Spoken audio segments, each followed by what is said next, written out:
despised by our own government. One man whom they fear, yet who millions love. One man who is willing to take the poison arrows of lawfare.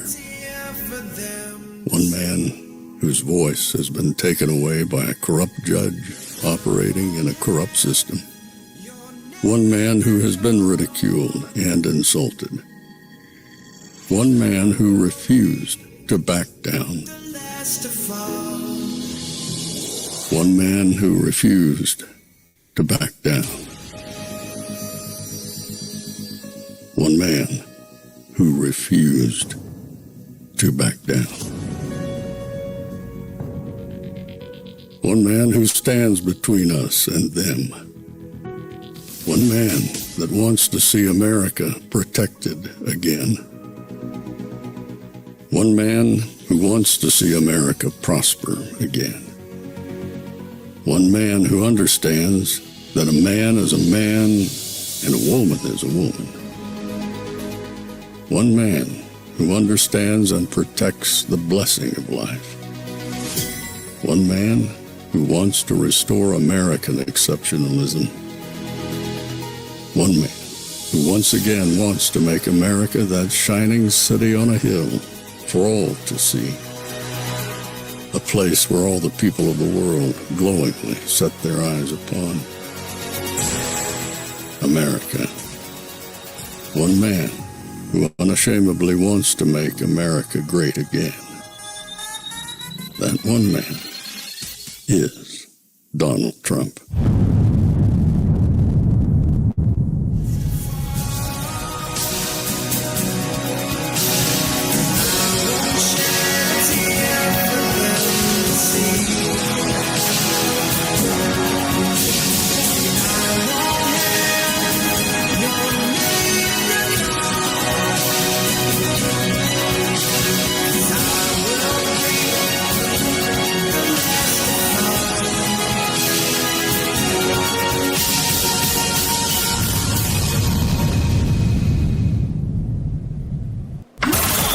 This is Fanfare with Barry Cunningham.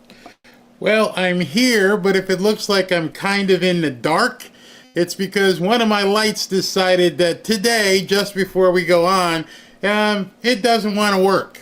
So I don't have time to go rewire everything, so I'm kind of shaded on one side. Maybe I can move it more towards the center so I'm not looking like something out of a horror movie or something, but that's what happens. Like I've told you many times, you try to click all the buttons, make sure everything's working, and then sometimes something doesn't work, and then that's what happens. So, yes, I did put up a poll, and the poll was this morning. You know, maybe I should just turn it and do the show like this. I don't know. Wait, let's see if I can move the light. In any event, I did a poll saying, should I start doing it 1 o'clock as the show? And 51% of you are like, I don't care when you go on. So, I don't know what to do at this point, but I got to get that light fixed because that light makes me just look all kinds of dark on this side. But maybe it's like mood lighting. Maybe if I put my portable light over here, what does that do? If I put the portable light here, yeah, maybe I could, you know what, I'll do that for today.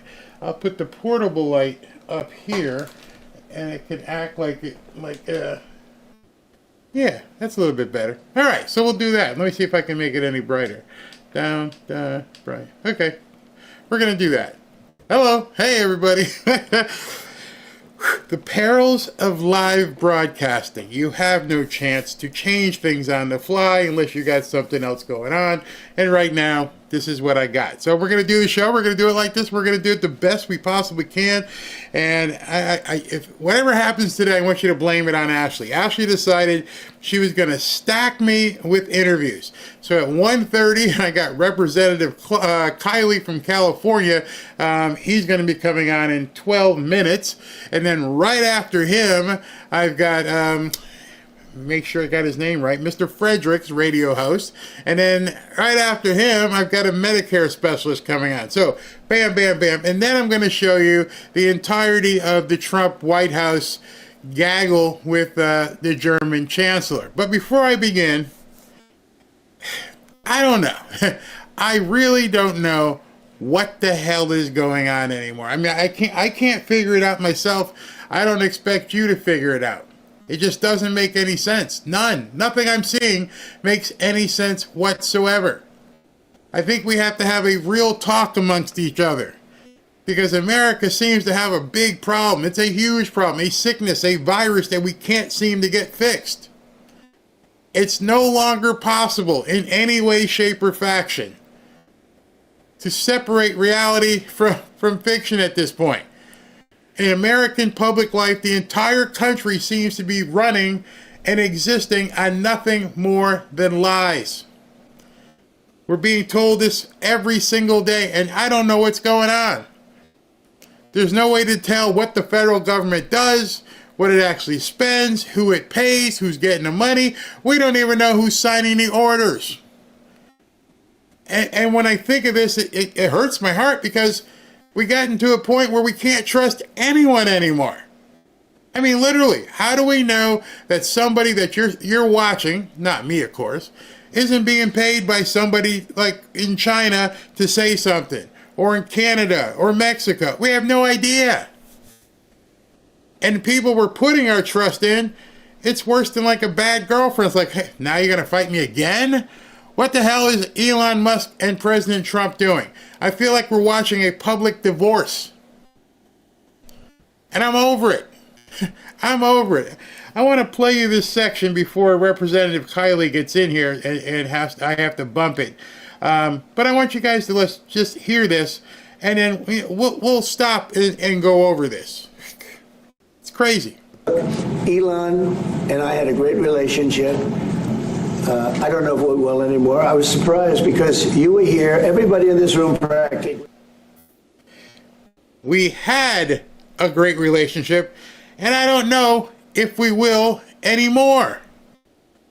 Now, you guys saw Elon and President Trump basically being bros for months and months and months, staying at Mar-a-Lago, doing everything, there with his son. Here's little X, Grandpa Trump. Now all of a sudden you're telling us you don't even know? You don't even know if you're going to have a relationship? Any of you guys buying this? Seriously, I'm going to ask Congressman Kylie when he comes on. Anybody buying this crap? It was here as we had a wonderful send-off. He said wonderful things about me. You couldn't have nicer. Said the best things. He's worn the hat. Trump was right about everything. And I am right about the great, big, beautiful bill. We call it a great, big, beautiful bill because that's what it is. And again, biggest tax cuts in history, biggest economic development moves anywhere. We've never done anything like it. Business is spurred. And I don't know if you've seen the numbers, but the numbers came out. Even the CBO, which is run by Democrats, said that we're going to be doing, I'd like you to discuss it, the $2.8 trillion, that CBO. This is a group of people that are Democrats. They're very hostile to us. They just came out with phenomenal numbers, what it does. You want to mention that, Scott? Yes, sir. So what we've seen is we keep hearing from the CBO that there's going to be a large deficit from the bill, which we disagree with, but using the CBO scoring, they came out and scored the tariff revenue. We think it'll be the minimum of $2.8 trillion over the 10-year window, which actually puts the bill in surplus if you include the tariff revenue, which they won't do. It gives you a tremendous surplus, but we're not allowed to use that. For some reason, they say scoring. Nobody knows what scoring means. Maybe a couple of people, but nobody. Somebody sits in the background. They say, well, we're not going to allow that. They're not allowing other things that we have that are tremendously profitable for our country. But if you saw the other day, CNBC, they came out with numbers, and the people on the show, very good people, I've watched them for a long time, they couldn't believe the numbers, how good they are. The numbers were incredible, and that was personal income and also very low inflation. We have very low inflation. We're down to 2% now, and maybe even lower than that. And when I took it over, it was a mess. Remember, we had the worst inflation probably in the history of our country. They say 48 years, but let's say I think it's worse than that. So we had the worst inflation in the history of our country under the Biden administration. Now we're down to a beautiful number, 2%. You'd actually like to keep it there. Better than zero is 2%. It's going down maybe to 1, and 1% is like perfect. That's perfect. You don't want to have zero for certain reasons that are that nobody is very interested to listen to. But now I understand that these numbers are very important to President Trump. They mean a lot in terms of how the tariffs are absolutely working. They're working fantastically. We're seeing the numbers, billions and gazillions of dollars, and how it's changing everything. But did you notice how quickly he pivoted off of Elon? Like, he didn't want to discuss it. He went right to the numbers. And now Elon's out there telling people President Trump wouldn't have won without him. It's otherworldly. I'm thinking to myself, this is something that happens in high school with mean girls.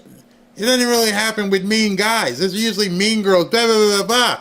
And we're watching this play out on a grand scale, on an epic scale, from the White House, the president. almost perfect inflation. Grocery prices are down, everything. Remember eggs? We weren't going to buy another egg for the next 20 years. They were so expensive, right? Remember? You guys all hit me about eggs. Eggs have come down 400%. Everybody has eggs now. They're having eggs for breakfast again. But if you look at gasoline, very important. I think always the most important because it's the energy is the biggest factor. That's what happened. He screwed up our energy policy, and everything went up because energy went up. But now energy is way down, and they have states where you're at $1.98 a gallon for gasoline. So the costs have come way down. And one of the things I ran on was that. I ran on the border. We have the best border in the history of our country, 99.99%. It was last week, 3 people came in, 2 of them for medical reasons. We let them in because one of them had a heart attack. I think it was a nice thing to do, and one of them had something else. So we've never I had very good numbers for 4 years, but we're really topped it. And I want to thank Christie and Tom Homan. They've done a fantastic job. But nobody mentions that anymore. Remember, a few months ago, the border was a total disaster. People were coming in by the hundreds of thousands.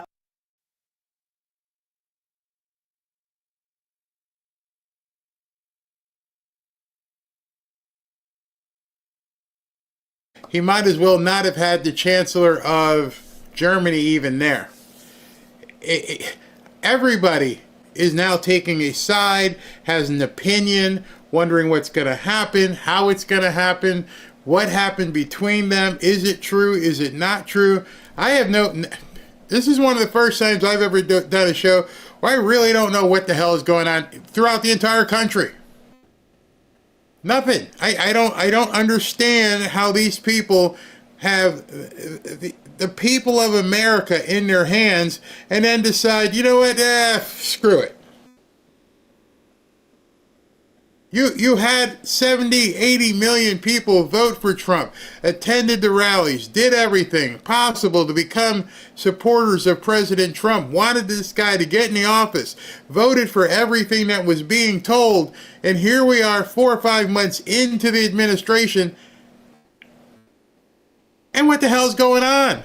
And the worst part about it, there's no explanation. We're supposed to take everything, and I do mean everything, on a trust me basis at this point. Hey, DOJ is not doing anything. Trust us. The FBI is not doing anything.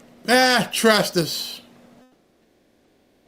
What the hell is going on with you and Elon? Hey, everybody, just trust them. At some point, again, like I say, you have the ability to vocalize your opinion on things in a grand way, especially in unison. I want to know what you guys have to say about this. Are you tired of the just trust us? Is it starting to wane on you at this point, 5 months into the administration, and watching all these? I mean, if it was one thing, it'd be fine. If it was just the DOJ, if it was just the FBI, if it was just Congress, maybe if it was just one of those things and everything else over here was percolating, we all could look back and go, yeah, we'll work it out. Now, and this is a master of running business. This is why I personally feel we're watching a movie. Because this guy yes, he did have some corporate bankruptcies and certain things didn't work. But even then, you could foretell that they weren't going to work because of zoning and everything else. But this is the presidency of the United States. And I don't know if there's a power struggle or what. But I just feel at this point, I don't know anything to base it on. I can't tell you for sure what the hell is happening. But I just feel like there's a big charade happening. I even feel that there are certain people in the administration in high levels who don't know what the hell's going on. I mean, not in terms of their incompetence of being, I'm talking about he has closed ranks so tightly, there are only a few people who really know what's going on. I don't know who those people are, his family, Stephen Miller, but I think it's so tight that because you're not hearing any leaks. Nobody's leaking anything, so whoever's making the calls and decisions in that close court of people that he's talking to, we're not being told what's happening. Many of us has called for suspending habeas. Many of us has called for doing the Andrew Jackson stuff. There is so much going on. But this is what is being talked about today. Thousands of people a day, a week, a month. I mean, we had a month, 2 million people came in 1 month. The border was being overrun, and a lot of bad people, criminals, murderers, drug dealers. We had some of the worst people in the world coming in from all over the world. It's totally closed. And you know what? People are coming into our country, but they're coming in legally. So we've done a great job. Elon knew that. Elon endorsed me very strongly. He actually went up in campaign for me.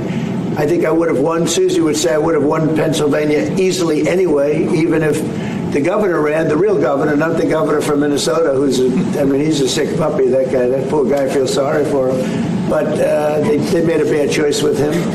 But if you pick Shapiro or anybody else, I spoke to him recently about his house being set on fire, which was terrible. But if they picked him, I would have won Pennsylvania. I won it by a lot. But I'm very disappointed because Elon knew the inner workings of this bill better than almost anybody sitting here, better than you people. He knew everything about it. He had no problem with it. All of a sudden he had a problem, and he only developed the problem when he found out that we're going to have to cut the EV mandate, because that's billions and billions of dollars. All right, so Elon saying he's calling bullshit on that. Publicly. Elon said, that was the quote that President Trump just was saying. As you can see, I'm very disappointed about it. Elon says, false. This bill was never shown to me even once and was passed in the dead of night so fast that almost no one in Congress could even read it. Now, I don't know about you, but there are many, many things that I can basically look the other way on. Someone calling me a flat-out liar isn't one of them. Somebody saying, you're lying. That's where we are right now. So I'm going to finish up because Congressman Kylie has just arrived. I want to talk to him. This was scheduled before today's debacle. Maybe I'll ask him the first question. Yeah, that'll be the first question. So I'm giving you a little bit of fair warning, Congressman. First question is, what in the hell is going on with Elon and President Trump? So without further ado, I have Congressman Kevin Kylie ready to go. He is. We're going to talk about a number of things that's happening in California. We also have a question from somebody here in the Fanfare family who lives in California. So, Congressman Kylie, can you hear me? I can hear you. Good to be with you. Right.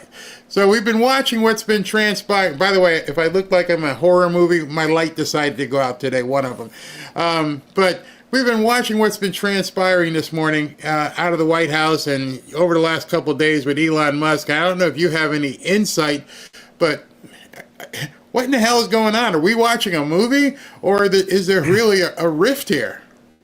That one might be above my pay grade, but I think we're dealing with two enormously successful people. I don't think it's surprising that they may view things differently from time to time, but hopefully this will won't last long, and we'll move on to other things. Yeah, my mom always told me, keep your stuff with the family inside the house. Don't. And these guys are having a worldwide spat on X. It doesn't bode well for us regular people who are trying to figure out what the hell's going on with America. So let me get to what we were going to talk about before all this happened. Is that recently I read something. You said that 71% of Californians support requiring proof of citizen to vote. 71%. So the bigger question is, are there enough votes in California to get it done and then to override what would eventually be a Governor Newsom veto? Right. So this is from a survey, Public Policy Institute of California. So Democrats, Republicans, Independents overwhelmingly support requiring proof of citizenship to vote. So we are going to try to get this on the ballot for 2026. I think it'll pass overwhelmingly. We have a bill in Congress as well called the SAVE Act that would require this throughout the country. And it passed the House, but the Senate's refused to move on it. And in the House, incredibly, only 4 Democrats voted for it. So we're talking about less than 2% of the Democrats in the House, even though 71% of California voters are for it. It's just common sense. I don't know how anyone could oppose this. But they are. And then, of course, would you have the votes to override it if Newsom vetoes it?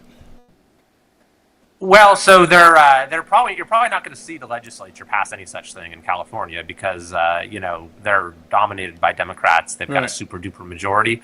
So it would have to go before the people of California, before the voters, as a ballot initiative. And if it passes through that route, there's nothing the governor can do about it. So, for example, he vociferously opposed Proposition 36 last year, which was our initiative that I was involved with to make crime illegal again in California.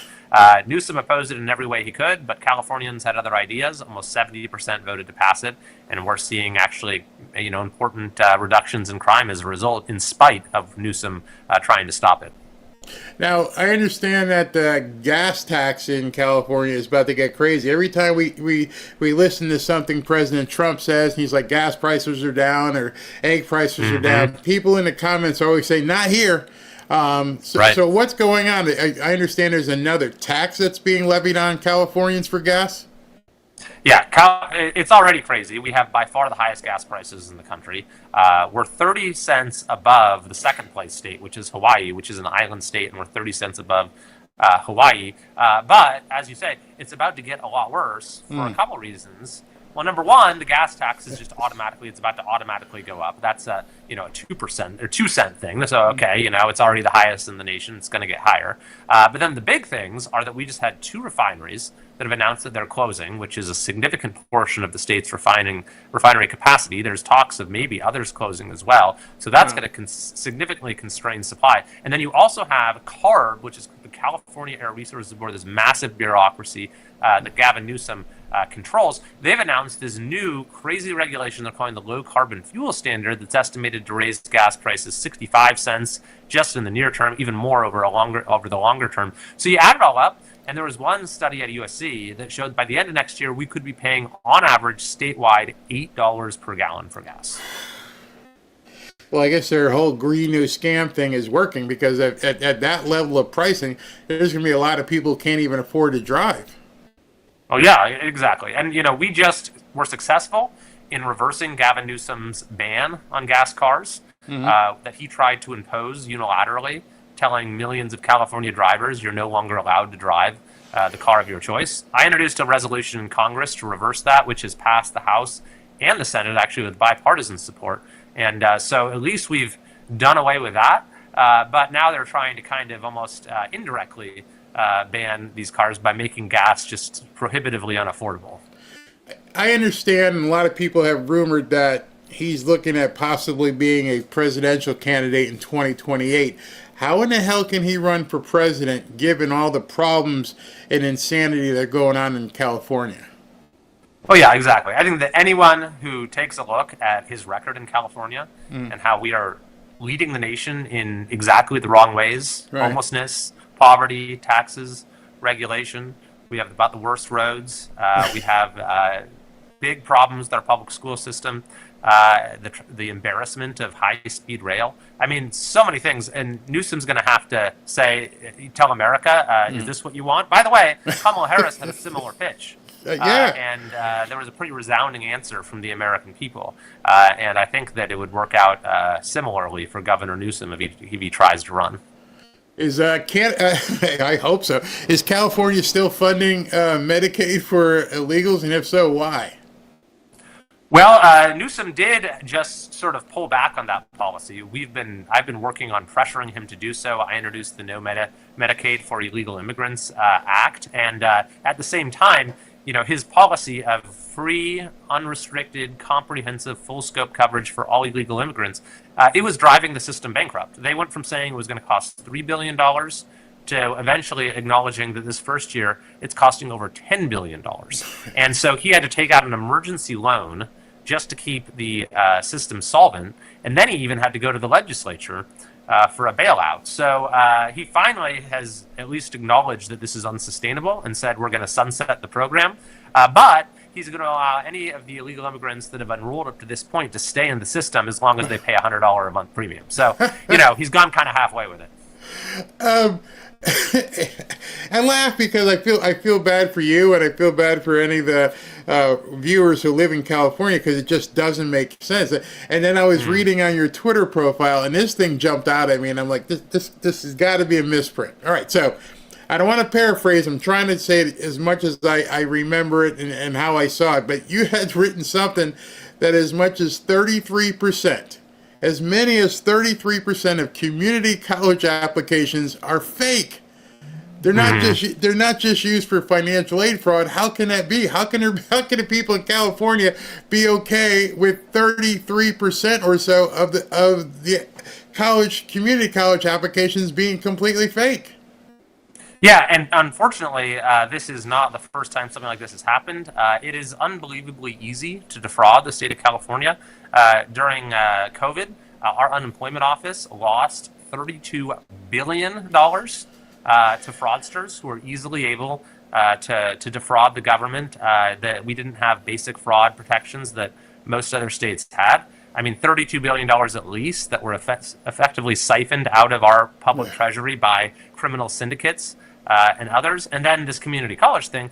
So we've uncovered that you have all of these fraudulent applicants that aren't actually people who want to attend community college, but they're just looking to get fake financial aid. And we're talking about millions and millions of dollars that have been lost there. So we've actually asked for an investigation of this by the Department of Education to look into what exactly happened here and how this is allowed to happen.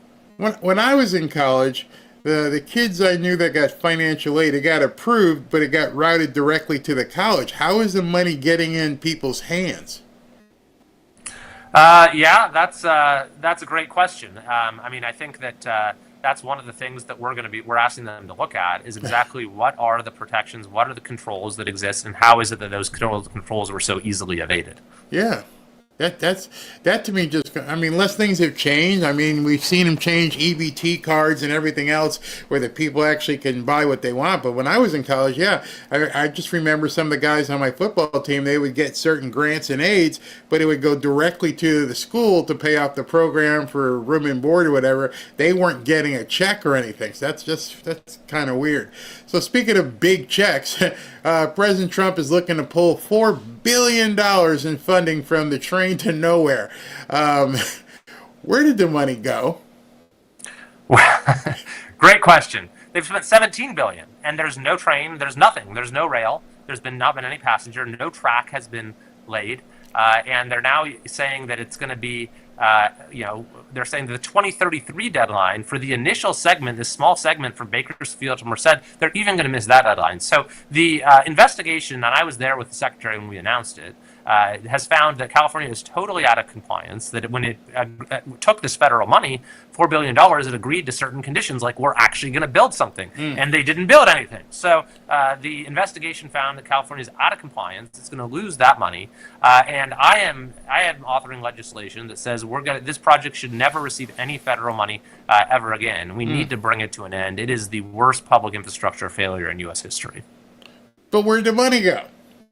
Well, so yes, and then to that question, I've actually asked for a additional investigation by the FBI. I wrote a letter to Kash Patel Oh, good luck. to look into where the money went and to see what kind of malfeasance might have produced this just unbelievable outcome. So hopefully we'll see some action on that soon. Did you get a response? Well, I think that they may have been waiting for this initial investigation by DOT to wrap up, and so they have acknowledged that they've received it and that they've sent it to the appropriate folks at the FBI. So hopefully we'll see some action. So I saw that, I don't know if it was the district court or Supreme Court, one of the courts dismissed a lawsuit that Newsom had filed against Trump. So now that it's been dismissed, one of the things I've noticed with Democrats is they never give up. So what's next with that, do you think? Who knows? They'll probably file another lawsuit. That's the only thing they know how to do. Is that it's like, when all you have is a hammer, every problem looks like a nail. And so they're just announcing all these lawsuits. They created a special fund to supposedly Trump-proof California by filing lawsuits. And, the governor is always just looking to bring himself attention. So as far as what his next move is, he's probably going to think, what can I do now that will bring me more attention? And that's what he's going to do. But it doesn't mean that his position has any legal merit whatsoever. And certainly that court agreed with that. So why, we some of us have seen the videos or visited Los Angeles or seen some of the cities ourselves firsthand. Why is it that some parts of California, because there are some, people need to be honest, there are some very, very beautiful areas of California. But why are some of the parts of California, especially in some of the inner cities, very similar to third world countries, or even worse than some third world countries, I find. And it's so bad. I don't know if you realize it, if you do anything with YouTube, but YouTube won't even allow us to place those videos on the platform. They're hiding it, everything. I'm concerned that if Newsom tries to do something in 2028, they're not going to allow the word to get out of how bad things have gotten in some of these inner cities. Forecasting a couple years down the road, are you guys doing anything about it to let people know, hey, you may not know what's going on here, but this is what you need to know? Yeah, no, absolutely. We've been trying to expose what's going on in California in every way we can. And you're right, there's some parts of the state where, the quality of life, unfortunately, is just not nearly what it should be. And that's a result of failed policies. We have so much crime, so much homelessness. The cost of living is so unbelievably high. The cost of gas, the cost of energy, everything else. And so that's why I think it'll be important for folks like you to continue to get the word out. So thank you for what you do in making sure that people understand the truth. And I really appreciate the opportunity to be on and give a little bit of that from my perspective in California as well. Yeah, we love it. And a couple quick questions before you have to go. Why are the homes in Malibu still not rebuilt? Yeah, I mean, it's been absolutely unacceptable. They said they were going to give people the approvals, and I think last I checked, they've given like 4 of them. And so it's just a double insult to the people there who lost their homes because of the failures of their government, and now we're being obstructed from beginning the process of reclaiming their lives. And it was funny because President Trump was right in that, I think it was an airport hangar or whatever with the mayor, and she's like, oh, they're going to be able to build right in 1 week. And they're not even close to being rebuilt. So I have 2 questions left for you. One is going to be real easy. This one might be a little bit tougher, and I'm going to read it because I don't know what she's talking about because I don't live in California. This is from an actual viewer, and we're going to start taking questions from viewers when we have people on. This is from a woman named Virginia. And okay, so here it is. One of the worrisome questions on Prop 19.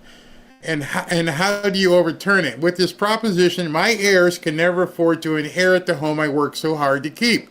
What is she talking about? What is Prop 19 and why does it make it hard? So this is something they snuck in that says that basically when you pass on your property to your family, if it's a second home, like a vacation home or something that's been in the family for a long time in many cases, then your tax base on that property will be reassessed, and so you could well end up paying many, many times more in taxes than you did before, and you'll be hit with a tax bill that whoever you're bequeathing the property to simply can't afford. So people are having to sell their homes that have been in their families for generations. I actually introduced a proposed constitutional amendment when I was in the legislature to reverse that provision. Unfortunately, the Democrats didn't want to pass it.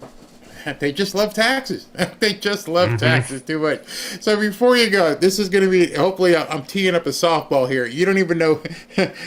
I'm trying to, with everything that's been going on lately, give me something good about what's going on in California, or if you don't want to do it about California, what's good in terms of happening in Washington? Or both. No, we got a lot of good things in California. We killed Gavin Newsom's gas car ban. We've got him to pull back on his free Medi-Cal for illegal immigrants. We passed a proposition to make crime illegal again. We've actually started to see some better response to homelessness because we won a big decision at the Supreme Court. We just got the investigation on high-speed rail that I think might be the beginning of the end of that project. And by the way, Republicans continue to gain in California in voter registration while Democrats are on the decline. So I actually think there's some hope in California, and we have some real opportunities ahead of us. Does Steve Hilton have a shot? Yeah, I think Steve's a great candidate. He's got a very interesting background. He's a very well-spoken, smart guy, very good when it comes to strategy, and he's been working hard. So, yeah, I look forward to seeing what he's able to pull off. All right, everybody. Thank you, Congressman Kylie. I have one last question. What's going on with this big, beautiful bill? Well, we passed it in the House, so now it's kind of in the Senate. I like how you laughed. You went, that's scary. Yeah, no, we got it out of the House. There's a lot of great stuff in there. We'll see what the Senate does with it. And then it's got to come back to you guys again, right? If That's they do right, any yeah. edits. All right. Well, good luck in California and good luck in Washington, and keep up that fight in there. We need every single vote. We need everyone to get on board with this thing. I appreciate you taking the time coming on, which is probably pretty early out there. Like 8. Oh, are you in Washington? Or are you I'm in Washington, yeah. Are you in Washington? All right, great. All Thanks right. for having me. I appreciate it. Look forward to coming back. Thank you very much. All right, so as you heard me ask the congressman that question, that was from Virginia, and Virginia had sent that question specifically to Ashley to say, hey, listen, you're going to have the congressman on from California. Could you please ask this question? She actually had 3 or 4 questions. Obviously couldn't ask them all.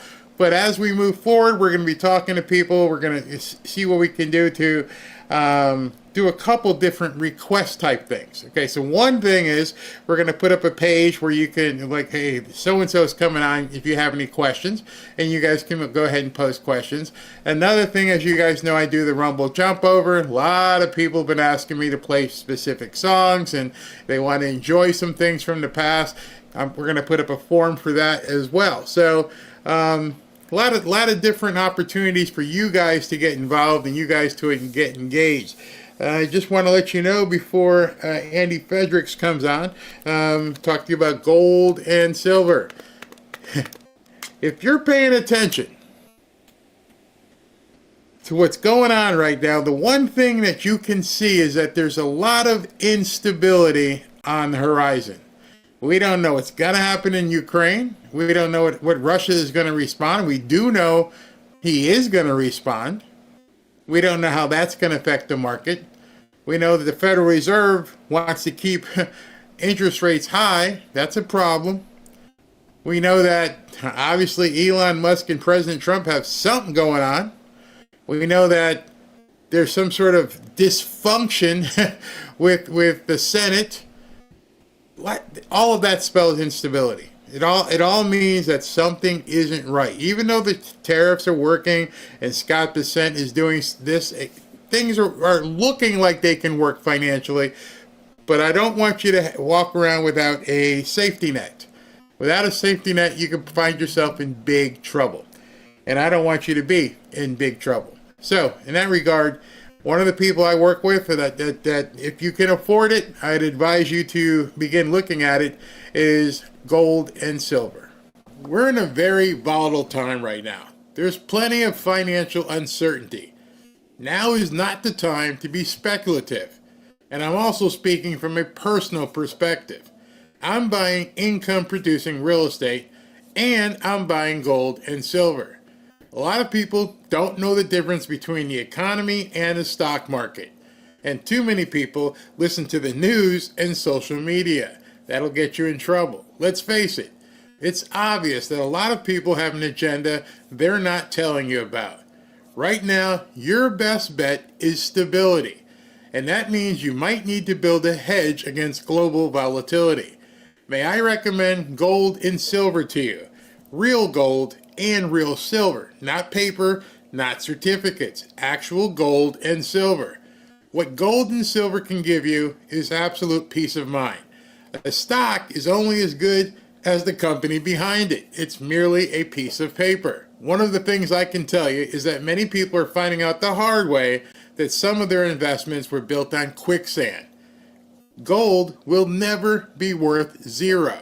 Silver will never be worth zero. If you want to calm some of your fears, give my friends at Lear Capital a call today at 800-601-5430 or go to learberry.com. Just so you know, Lear Capital has over 27 years of experience, thousands of 5-star reviews, and over $5 billion in trusted transactions. And Lear is the only gold company with a 24-hour risk-free purchase guarantee. You don't pay unless you're 100% satisfied. So go to learberry.com. If you want peace of mind, give my friends at Lear Capital a call at 800-601-5430. Or look down here below and go to learberry.com. And don't forget to ask about getting up to $15,000 in free gold or silver with a qualifying purchase. Don't wait. Do it now. Nobody knows what tomorrow holds. Be safe. I just want to say thank you to the Fanfare community. And if you're new here, I'd like to take a moment and welcome you. If you watch my videos, you've probably realized at this point that this isn't your usual podcast. The difference is that every single day I try to make this show an open conversation amongst friends. You see, I believe that speaking to friends, here and in your own circle offline, is the best way to push back against all the lies being told by the Democrats and the media.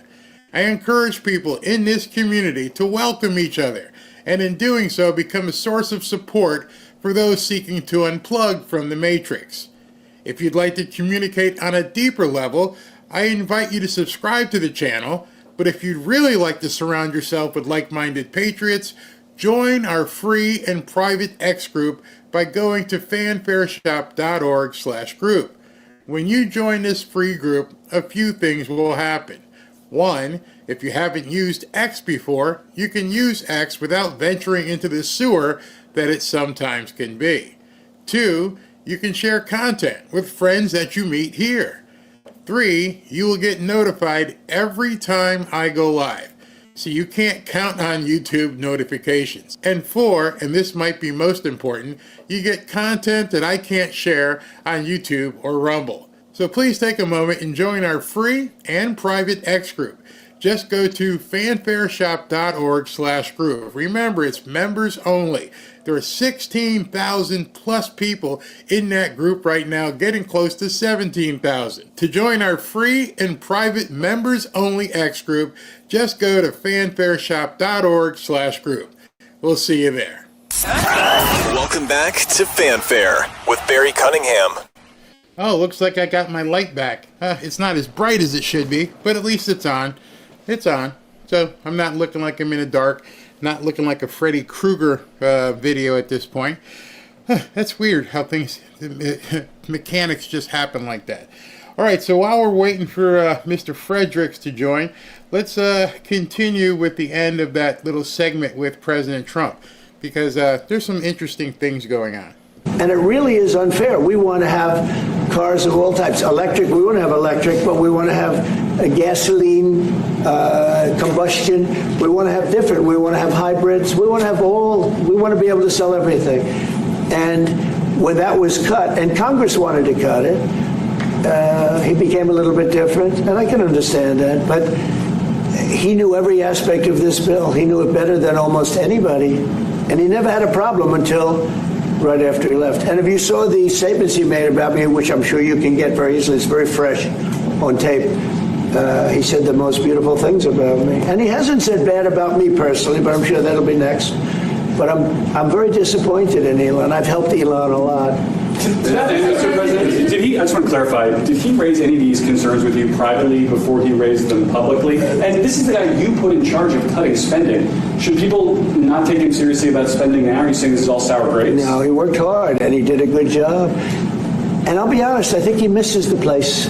I think he got out there, and all of a sudden he wasn't in this beautiful Oval Office, and he's got nice offices too.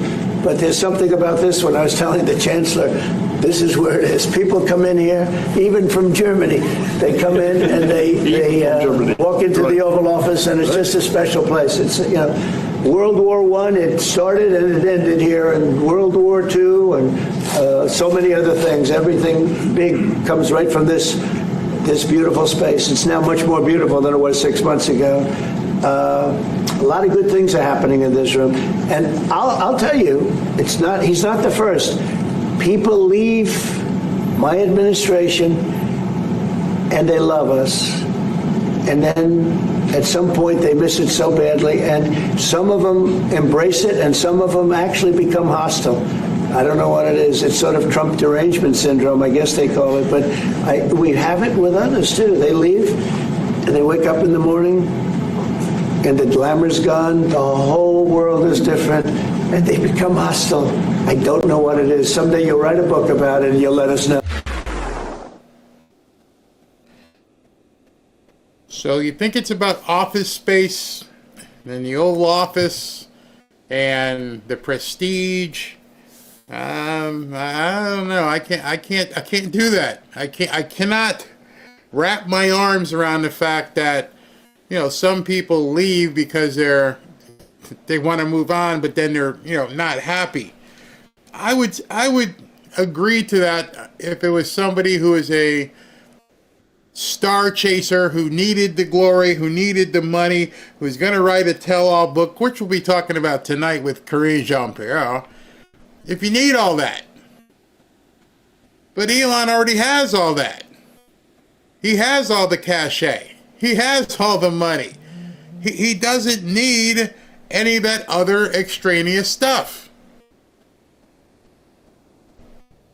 Was President Trump alluding to the fact of, we could always get back together, a reconciliation?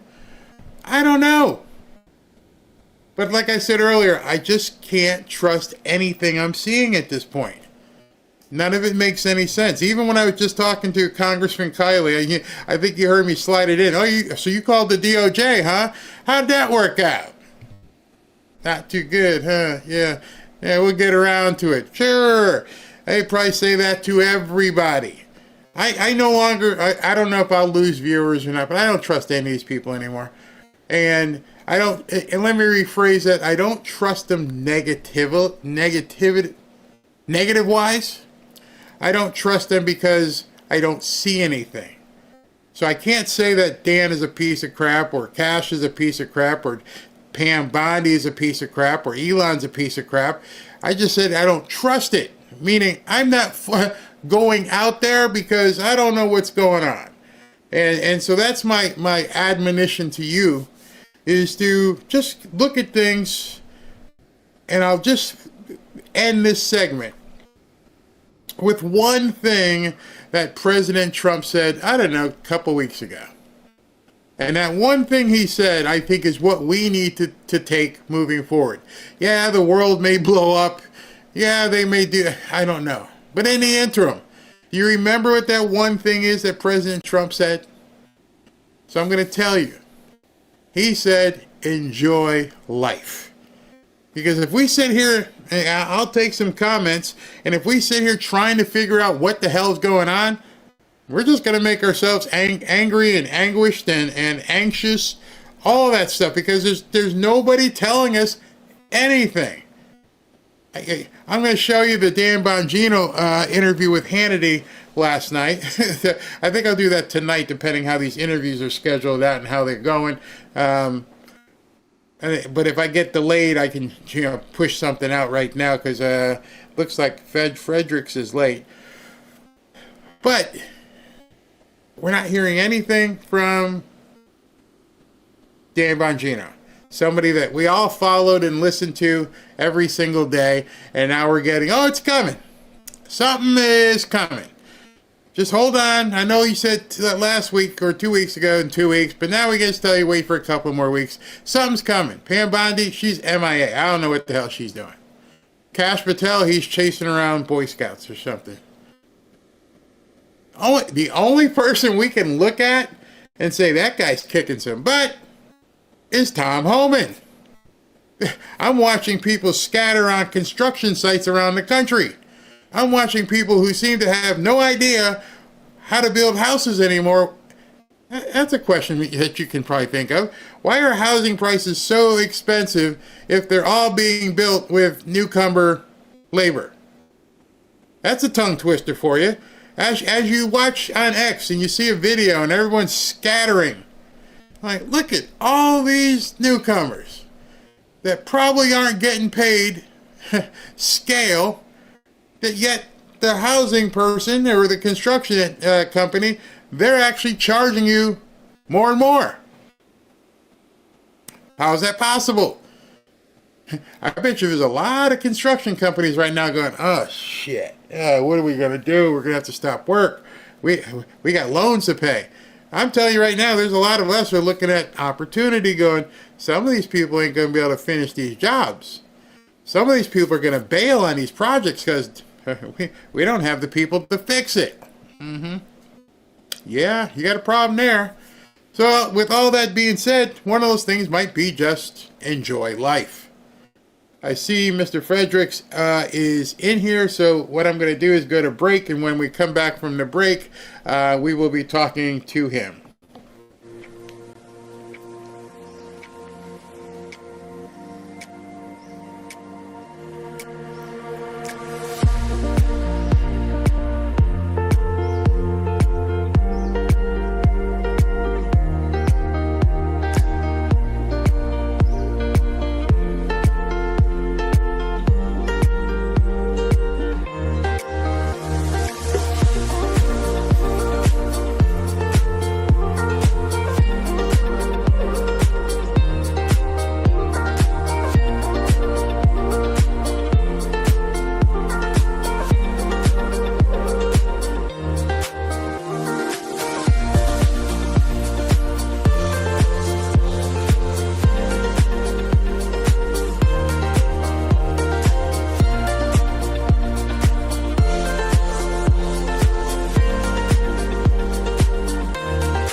Back to Fanfare with Barry Cunningham.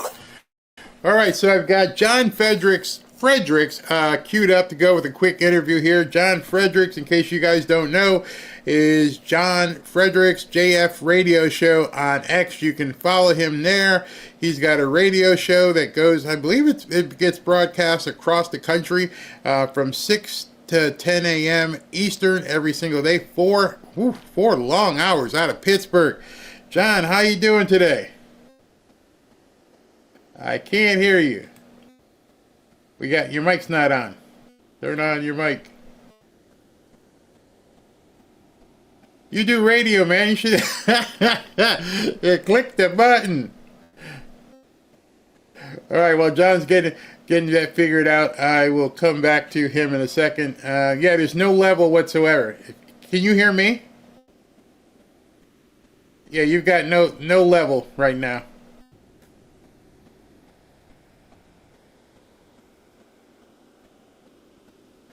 I told you, live streaming is kind of tough, and sometimes it's not me. Sometimes someone else's connection isn't working, but he's going to work on that, and hopefully we can get it on. John, if you keep tinkering back there, I can see if a level shows up, but right now there's no... Oh, wait a second. I think you did something. What'd you do there? I just unhooked my mic and I'm going right off the laptop. How's going old school, Barry? I always tell people so much has to go right and only one thing has to go wrong, and the whole thing just falls apart. And so you've been in radio for some time, you know that for sure. So tell us about John Fredericks, the radio show. Well, listen, thank you, Barry, for having us. It's an honor to be on your show as well. Great to have you with us. I'm based now in Washington, D.C. I was there covering the White House in Trump 1.0. Susan Biden came in. They canceled my credentials. Jen Psaki did. And then I got exiled to Pittsburgh. But now we're back. I'm a White House correspondent. I have a hard pass. Right now, I'm on the West Coast traveling, but the majority of the week, I'm live at the White House. I'm in the press briefings room. I get to ask questions. I'm in the White House pool also, so I get to go to the Oval Office. I'm in the pool about every other week. Yeah, so they're in a rotation. So I've asked President Trump a number of questions over the past couple of months, and it's an honor to be there. It's an honor to be back, and it's great to be able to bring that back to my audience. I'm live 6 to 10 a.m. across the country. My wife and I, Ann, are the largest independently owned news talk radio network in America. We own 23 radio stations from West Virginia to Atlanta. Wow. And great to be here, Barry. Wow. Did you say you own 23 radio stations? Or we own 23. You own? Yeah, we only have one affiliate that was grandfathered in from, I think, Lynchburg, Virginia. I'm not in the affiliate business. I don't want to deal with any of the suits. If we want to go to a market, we just go ahead and find a station to buy. We buy it, and then we control the programming 24 hours a day, 7 days a week, get on who we want. And that's been a successful model for us. That's awesome. That is absolutely awesome. So now we know three people in the White House briefing room. We know Reagan Reese, Monica Page, and now John Fredericks as well. So John, all kinds of crazy stuff going on. I just had Congressman Kylie on just before you, and so I'm going to ask you the first question I asked him. It's going to be the first question I ask you, and that is, what in the heck is going on with this Elon President Trump rift? Do you think it's real, or is it just, are we watching a movie? It's a little petulant child that didn't get his way. Okay. Here's my question. How many votes did President Trump get? Let's see, 77 million. Mm-hmm. How many votes did Elon Musk get? Let's see, 0.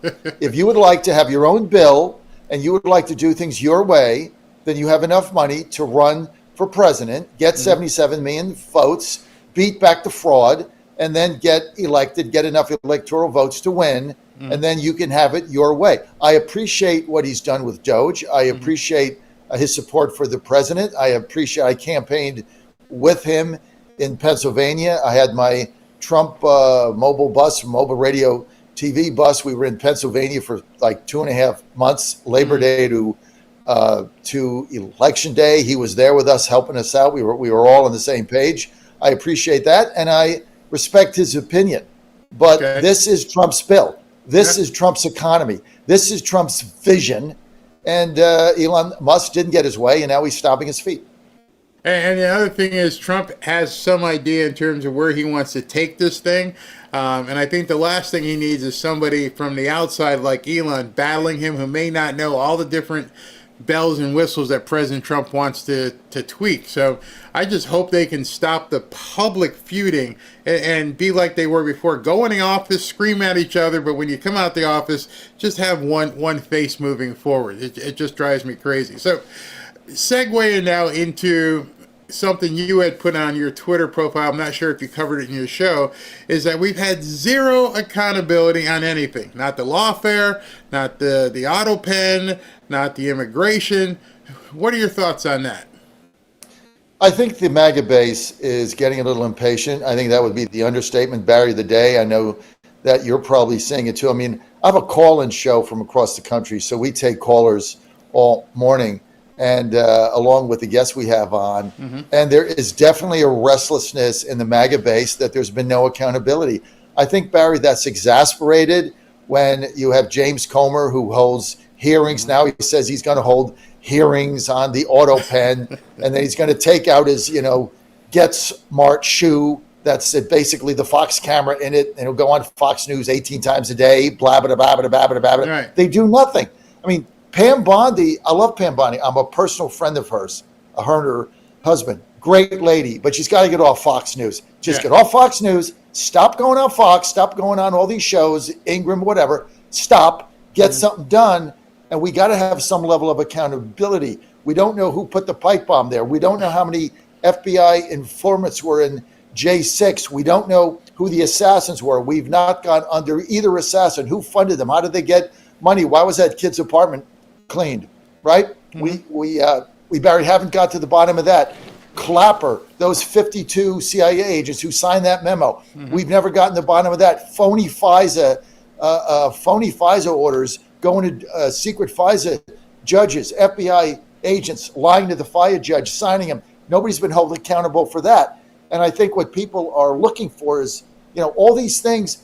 I mean, they spent a 6-year period trying to destroy President Trump and the MAGA movement. Right. They tried to take his money, take his property, and take his life. They tried everything. Russia hoax. Where's the accountability for that? The thing was completely made up about Nellie Orr and everything else. And now people are saying, we need to get some accountability here to get to the bottom of this. Otherwise, these people get off skate-free. And in regards to that, you're having the DOJ investigate the DOJ. You're having the FBI investigate the FBI. At some point, I don't even know if Cash, Dan, and Pam can get this done, given the resistance they're probably going to meet. Do you think that possibly we should be looking at a special counsel and give them carte blanche to get in there and do what needs to be done? Barry, you nailed it. Let's think back. Let's think back to 2017. Let's see. Jared Kushner told General Flynn to get things moving with the Russian situation so that they could hit the ground running. Right. So General Flynn picked up the phone and called his counterpart. Now, he went out of protocol. He was not supposed to do that. But Jared told him to get things going. Jeff Sessions went to a cocktail party with 2 Russian ambassadors. A cocktail party where you invite the incoming Department of Justice, head of the Department of Justice, right, shakes hands with him. He's a sitting U.S. senator. Based on that, Sessions recuses himself, right, and then Rosen, whatever his name is, gets in there and appoints a special prosecutor on phony FISA warrants that were made up by this, spy in England, Michael Steele, getting paid by the Clinton campaign. You had a special prosecutor for that. right. Think about that, Barry. Yeah, that's what I'm wondering. I mean, there's so many things we can sit back and wonder because, a lot of people in my audience as well, and I'm sure your audience, they keep saying, give them time, give them time. We're going to be going into the 6th month of the administration very soon. It does not, I don't care if people get pissed off, it does not take this long to begin doing things because it's all right there in front of them. So what do you think is actually going on? Look, I think there's a value in the slow pace. They want to be sure that they've got everything right. They understand that, as soon as they do something, the media is going to come after them, and they have to be prepared for that. But I think, again, it's exasperated by the fact that there's too much network talking heads. And I think if Pam Bondi were to put a statement out or have a press conference and say, hey, there's a number of things that we're looking at, just be patient here. I've got a whole new staff in. The analysis is underway. Like, give us an update on that. But when you go on Fox News and you go on Laura Ingraham and you go on Jesse Waters and you do it twice a week, all the time it takes to prepare for that, the coaching you have to have, your whole staff's there, being sure you don't say or do the wrong thing. It gives us the impression that this is all about self-promotion and not about what the base wants. And I think that really exasperates the impatience that MAGA has. John, one of the things you said was that they're worried maybe possibly how the media would treat them. Never mind them. You, me, anybody who would put on one of the red hats we know already they're going to try and do everything they can to destroy us. I don't understand why they would worry about what the people on the left think. Number one, their audiences are dwindling. Nobody's watching their shows. And so why would you even care what those, CNN and MSNBC nuts are saying about you? Because they still have a reach to a large portion of the country that are not as informed, Barry, as our mutual audiences that tune us in because they want the truth. They want a perspective that is clear and concise. And so there's still a lot of people in this country that just take the, what the fake news is saying because that's their main outlet. I mean, if you look at Trump's approval ratings when the tariffs first hit, it was because the fake news, lying, creep media, and that's basically what they're. Barry, I sit in that press. I don't sit. I have to stand. I don't have a seat. I stand in that press briefing room, right? And the first 3 rows is like the biggest clown show you've ever seen. It's like the bar scene coming out of Star Wars, right? I mean, these people are not journalists, right? They're activists. Well, every question they have is some stupid gotcha question. Yeah. They're not even intelligent. They're dumb. And then, I'll go in the Oval Office, and Trump always calls on me because he knows he's going to get an intelligent question. Right. I'm 67, so I'm the senior person in there, bunch of younger people. But, the bottom line is they spend their time trying to get a gotcha question for Caroline or for the president, so they can make it on the news. Yeah. Purpose of that press briefing is to bring solid, meaningful information back to the public. That's the purpose of it. Yeah. Mm-hmm. Their purpose is to forward their left-wing, radical, wear 2 masks in a car with the windows closed agenda. That's why I have a problem with how Elon's handling this, because it's just throwing logs on a fire at this point, and they can't get enough of it. They love it. Anything that can show. Yeah, it's crazy. So speaking of that, Barry, why do they want to? Why do they want this to fail? Why do they want the one big beautiful bill to fail? Why have all the Democrats voted for the biggest tax increase in history? Because that's what happens if it fails. Because they know if this thing passes and we get these tax cuts in place, that the economy is going to explode. We already have a forecast of almost 5% growth in the second quarter, only because people are expecting the tax cuts to come, and the trade deficit has been cut in half in April. Barry, that's what they're afraid of. Now, what about the rhinos who have a problem? I mean, between Mitch McConnell, who can barely talk, probably Rand Paul, and Tom Massey, is there something wrong with the water in Kentucky? I mean, it's just incredible that all they want to do is just gum up the works, and even President Trump is calling them out. So, what's up with Rand Paul and Thomas Massey? Let me ask you and your audience something, Barry. Can anybody name any meaningful thing that Rand Paul has done in the 25 years he's been there? Guy's been there a quarter century. Give me one concrete thing that he's actually accomplished. Let's see. Answer: 0. I'll give you one. He got his butt whooped by his neighbor. Well, that was unfortunate, but yes, that's what he's known for at this point. Is that? I mean, he doesn't do that.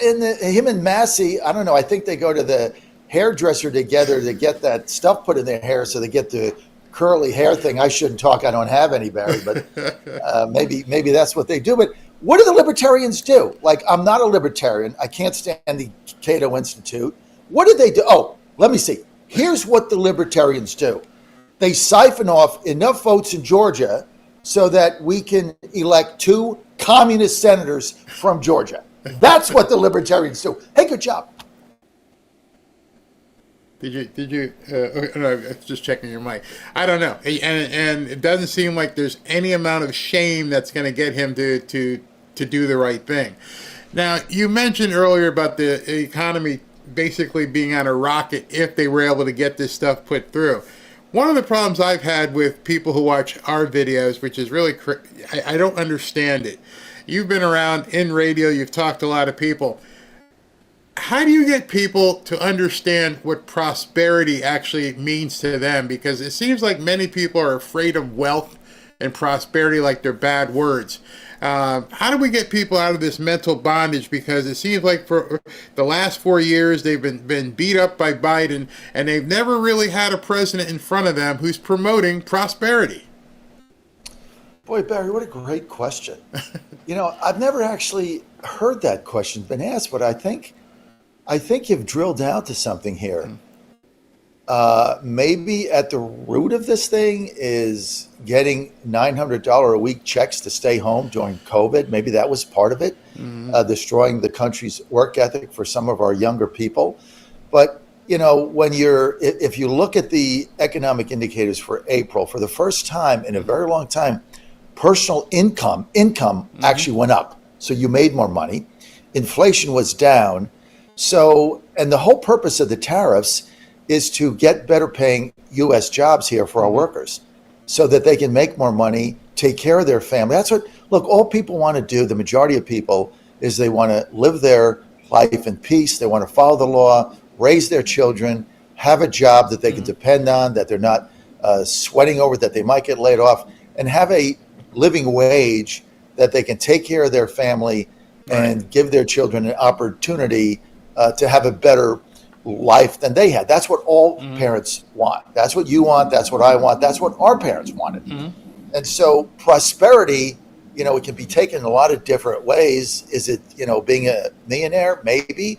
Or is it just being able to take care of your family, take care of your children, having your health, and then being able to enjoy your life with your kids if you have any, or with your significant other, if you have one of those. You mentioned significant other. I don't know if you saw the SCOTUS ruling that just came out this morning, where a woman had sued because she was, I guess at this point, discriminated because she was straight. And the person that had been in charge of hiring wouldn't promote her because she wasn't in that lifestyle. And SCOTUS came out with one of their first amazing 9-0 opinions, including Ketanji Jackson and Sotomayor, and said, nope, no more discriminating based upon somebody being heterosexual or, not living that lifestyle. I'm being delicate here because of the censors on YouTube. So given that ruling, do you think we're going to get to a point where boys are not going to be able to play in girl sports? Yes, Barry, that's inevitable. I mean, here's the first sign you're going to see of it. The governor of Maine, which has defied the president, defied his orders, is probably now the most belligerent Democratic politician in a position of authority to say, no, we're going to let biological men beat up on women. We're going to allow that. In fact, we're going to encourage it until somebody gets seriously injured. And then she's going to get a lawsuit. That's going to be the end of her. She's thinking about running for U.S. Senate against Susan Collins. If she does, Collins will beat her by 20 points. That's going to be the litmus test right there.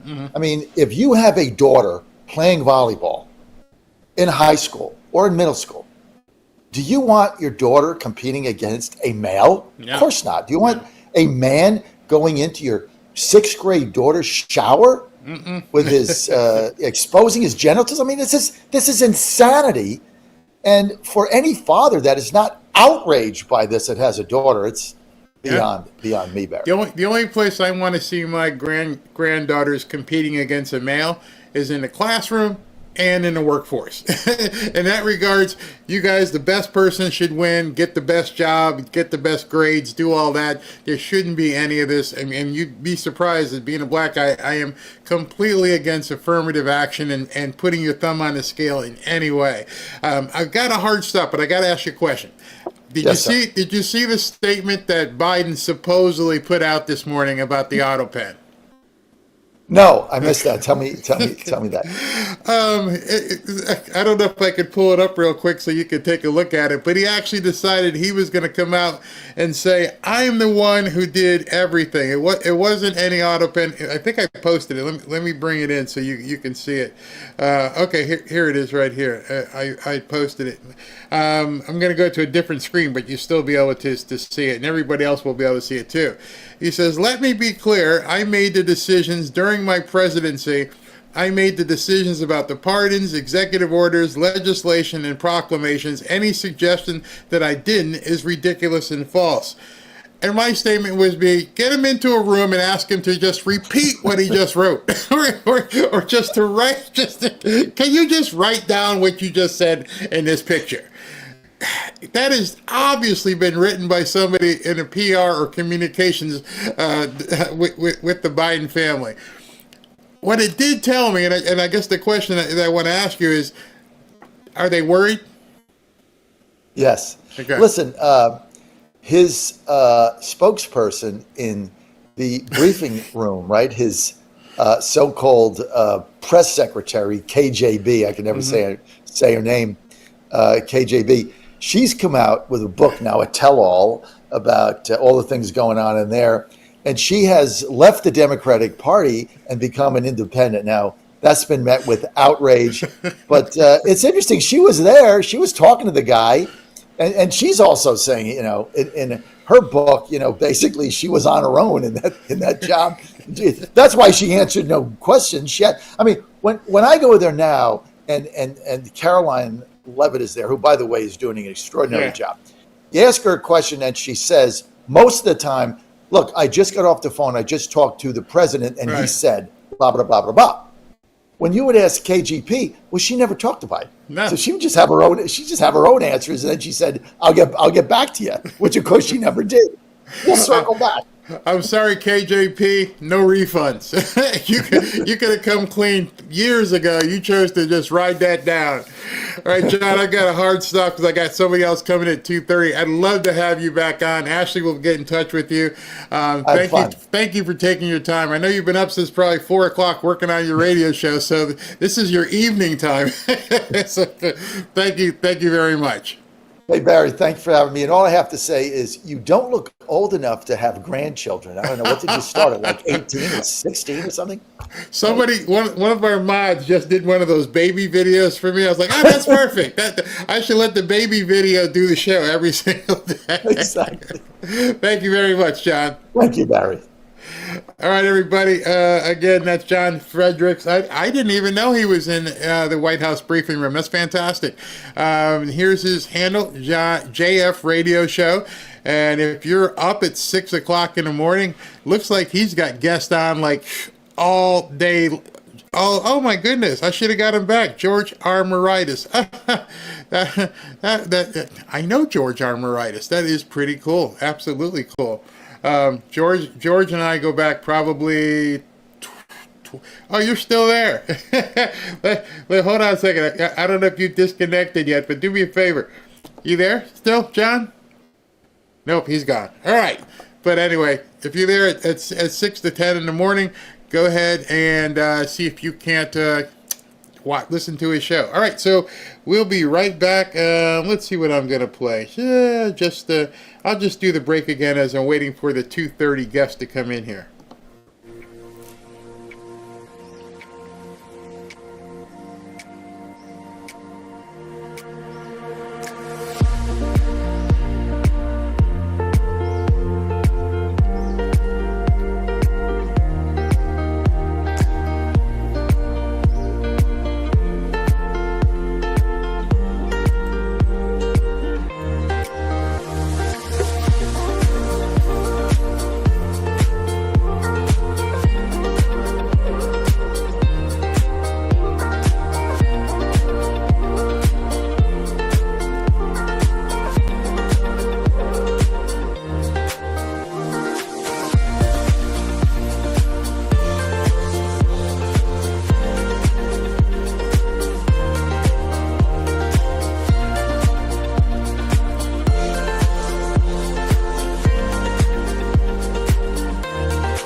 Back to Fanfare with Barry Cunningham.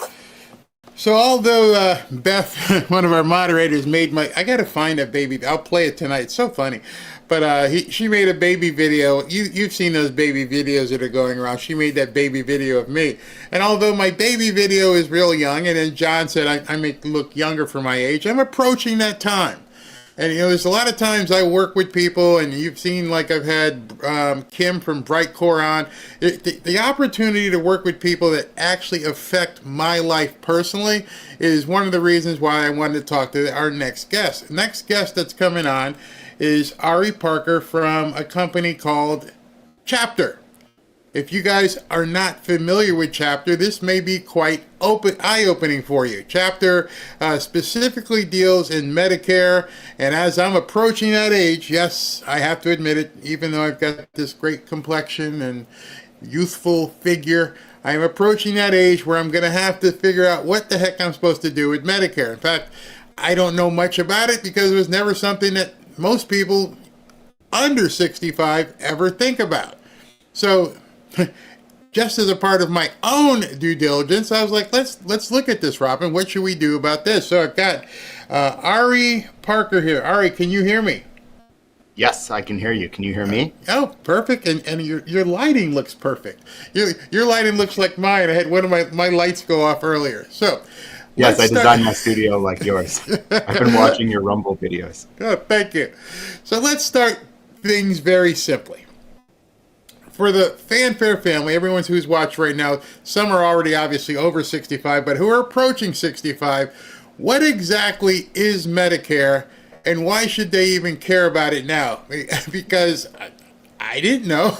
I didn't know that. I mean, one of the things that you had said to me is you have to go on it. Tell me about it.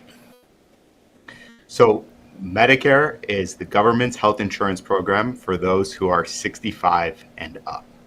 So if you're approaching your 65th birthday, it's a system that you've already paid into through yours and your spouse's federal payroll taxes.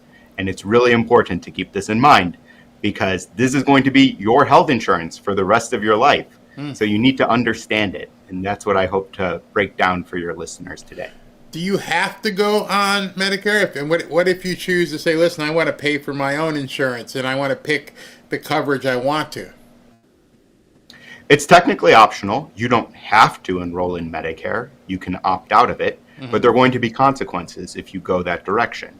First, you're going to pay a lot more than you would under Medicare because, again, this is a system that you've been paying into, and the costs are actually quite low compared to a plan that you could purchase privately. The second thing is, if you change your mind later on, you're probably going to face a lifetime late enrollment penalty, and there are actually two. Lifetime? Lifetime, yeah, and it keeps compounding for as long as you delay. They're going to penalize you for the rest of your life? How can that be? That's right. So let's say 5 years down the road, Barry, you change your mind. Let's say at age 70, you choose to opt in to Medicare.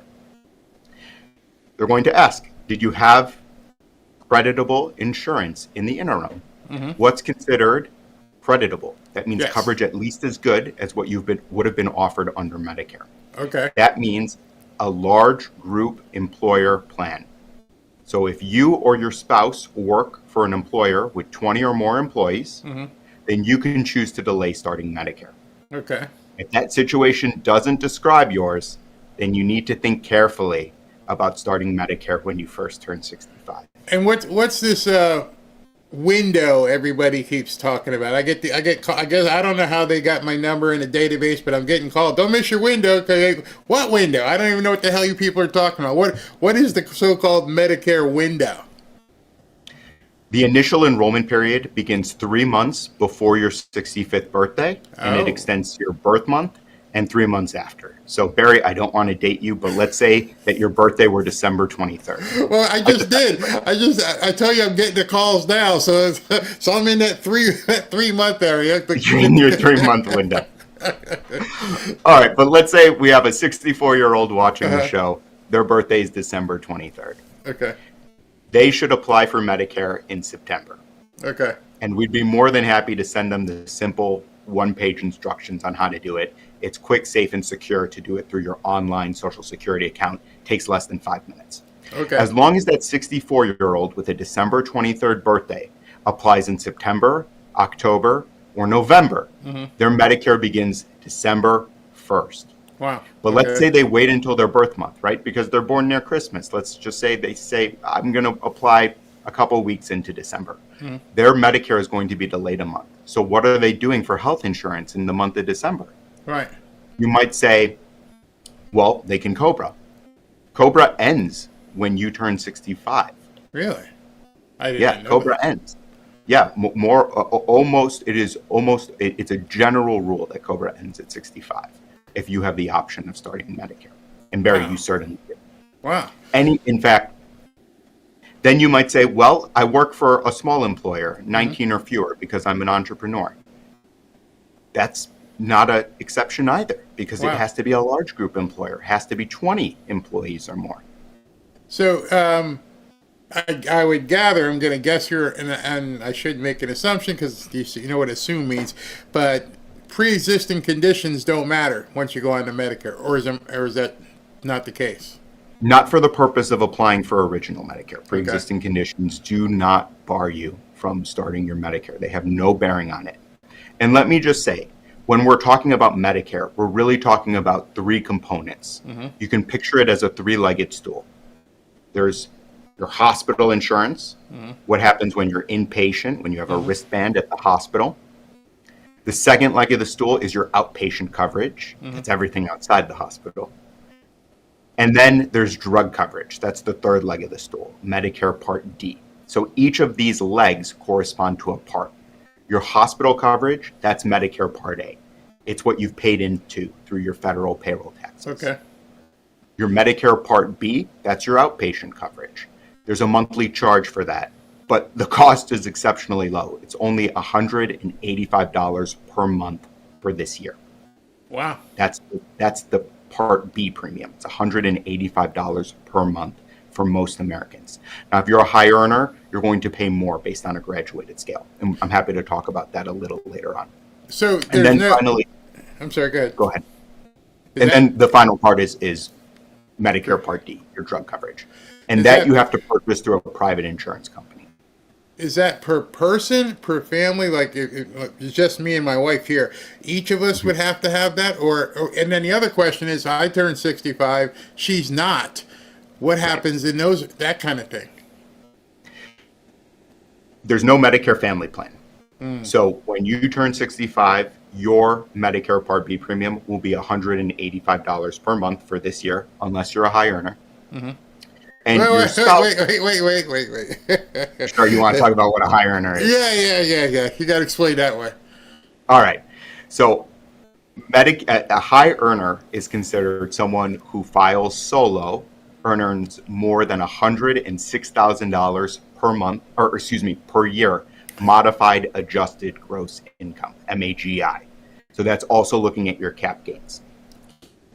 A high earner is also defined as someone who files jointly, earns more than $212,000 MAGI. And this is based on your 2023 tax return. So it's a 2-year look back. So for this year, the government's looking at your return from 2023. Now, if you've had a change in life circumstance, if you've had a work stoppage, a work reduction, a divorce, you can appeal that number and request the government look at a more recent year. And that's something my team would be more than happy to help you with. Okay. And so what is this thing you see in the news for people talking about there's only an 80% coverage or of costs and things of that nature? We see, So what you get in return for that $185 that you pay per month to the government is 80-20 coinsurance. The government covers 80%, you owe 20% out of pocket, and there's no maximum on that amount. Take the example of my mom. She lives in the Chicagoland area. She just got a knee replacement. It's a $50,000 procedure. Under Medicare, the government would have covered $40,000 of the procedure, and my mom would have owed $10,000 out of pocket had she not had some type of additional coverage. So that's why it's so important for your audience to think carefully about what type of additional coverage they want to choose to protect themselves against the 20% they owe out of pocket and to also get their drugs covered affordably. You see all the TV commercials with Henry Winkler, and down here we see Joe Namath. He's pushing. What in the heck are these things called Medicare Advantage plans? All right, let's take a step back for a moment. So there's two options to get comprehensive coverage. One is to choose a Medicare supplement plan. This sits on top of original Medicare, and it covers the 20% gap that you owe. This is the most comprehensive and the most flexible type of coverage because you can see any doctor nationwide who accepts Medicare. So if you live in California and you want to go watch your Miami Dolphins in Florida, you can also see a specialist down in Southern Florida, no problem, if you're on that first type of coverage. The second type of coverage is the one that you just mentioned. That's Medicare Advantage. And you could pick your favorite Medicare Advantage spokesperson. You named a couple, including Broadway Joe. This is a replacement for original Medicare administered by a private insurance company. It's managed care, it's subject to network restrictions, and it's also subject to prior authorizations, which means the insurance company can say no to the care that your doctor wants you to receive. Wow. I'm looking in the comments here, and some people are like, wait a second. They may not be paying $185 a month as they are right now. They're so you're looking basically getting penalized just because you turn 65. You're gonna have to go from whatever somebody's paying now up to $185. There's no way out of that. If the people in the comments are on theirs or their spouse's work provided coverage and it covers 20 employees or more, then they should be okay. They don't have to start Medicare when they turn 65. Instead, when they or their spouse are ready to retire, that'll be the time for them to opt into Medicare. And by the way, a lot of people are paying much more than $185 for their work coverage. I'm one of them. So I can't wait to have the option to only pay $185 and then get some type of additional coverage. Right. So let's put this in terms of real numbers. What should people actually expect to pay for full Medicare coverage? Prescriptions, hospital, specialist, everything. Is that the $185 figure? So it depends on whether they choose option 1 or option 2 as their additional coverage. So let's break this down. What people owe off the top is $185 per month to the government for their Medicare Part B. Then, if they go the Medicare supplement route, there's going to be a premium for the Medicare supplement plan of their choosing. These are standardized under federal law, and it's something that our advisors have at the touch of their fingertips. Because the benefits are standardized, you don't want to be overpaying just for the branding and marketing of the insurance company. The benefits are standardized. If they go this route, the only other thing they would need, in addition to their Medicare supplement plan, is a standalone prescription drug plan. And there are plans that only cost 2 to 3 cups of coffee per month. So it doesn't cost an arm and a leg, but it really depends on the medications that your listeners take, if any. So because that's going to be important in finding the right drug plan for them. I know personally that 65 really doesn't matter to me anymore, God willing, and if my health continues, I'm not stopping at 65. So what happens with people in the audience here who are watching who are still working in some capacity past the age of 65, either as a Uber driver, or if they own their own, Etsy store or something? What happens if you're still working past 65 or even considering still working past 65? How does that affect your Medicare decision? If you're an Uber driver or you run your own Etsy shop, then there are probably 19 or fewer employees on that insurance. Right. In which case, it's very important to think about starting Medicare when you turn 65. It's probably also a better deal than what you've been paying for your insurance, and it's more comprehensive. You're probably going to save money and get better health care. So you don't have to be retired. You can continue doing whatever you're doing. For sure. Okay. Yeah, you can. There are millions of people who are still working and on Medicare. Okay, great. So once someone picks one of these plans, and I don't, the A, B, C, and D, are they stuck with it for the rest of their lives, or they can make changes on it? And, what exactly does that mean, and the timing of it? They can make changes. The time to make changes is in the fall during the Medicare annual enrollment period, which is from October 15th to December 7th. With that said, if you choose Medicare supplement, you can shop your coverage at any time. The drug coverage is what you use the fall to review. And each fall, just by helping our members review their coverage, we help them save on average $1,100 in a short 15 to 30 minute call. Very interesting.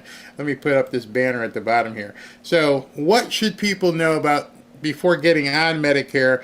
Can I begin looking? I mean, I'm in my 3-month window. Are other people in their 3-month window? Can we start getting educated as to what our options are to review things beforehand?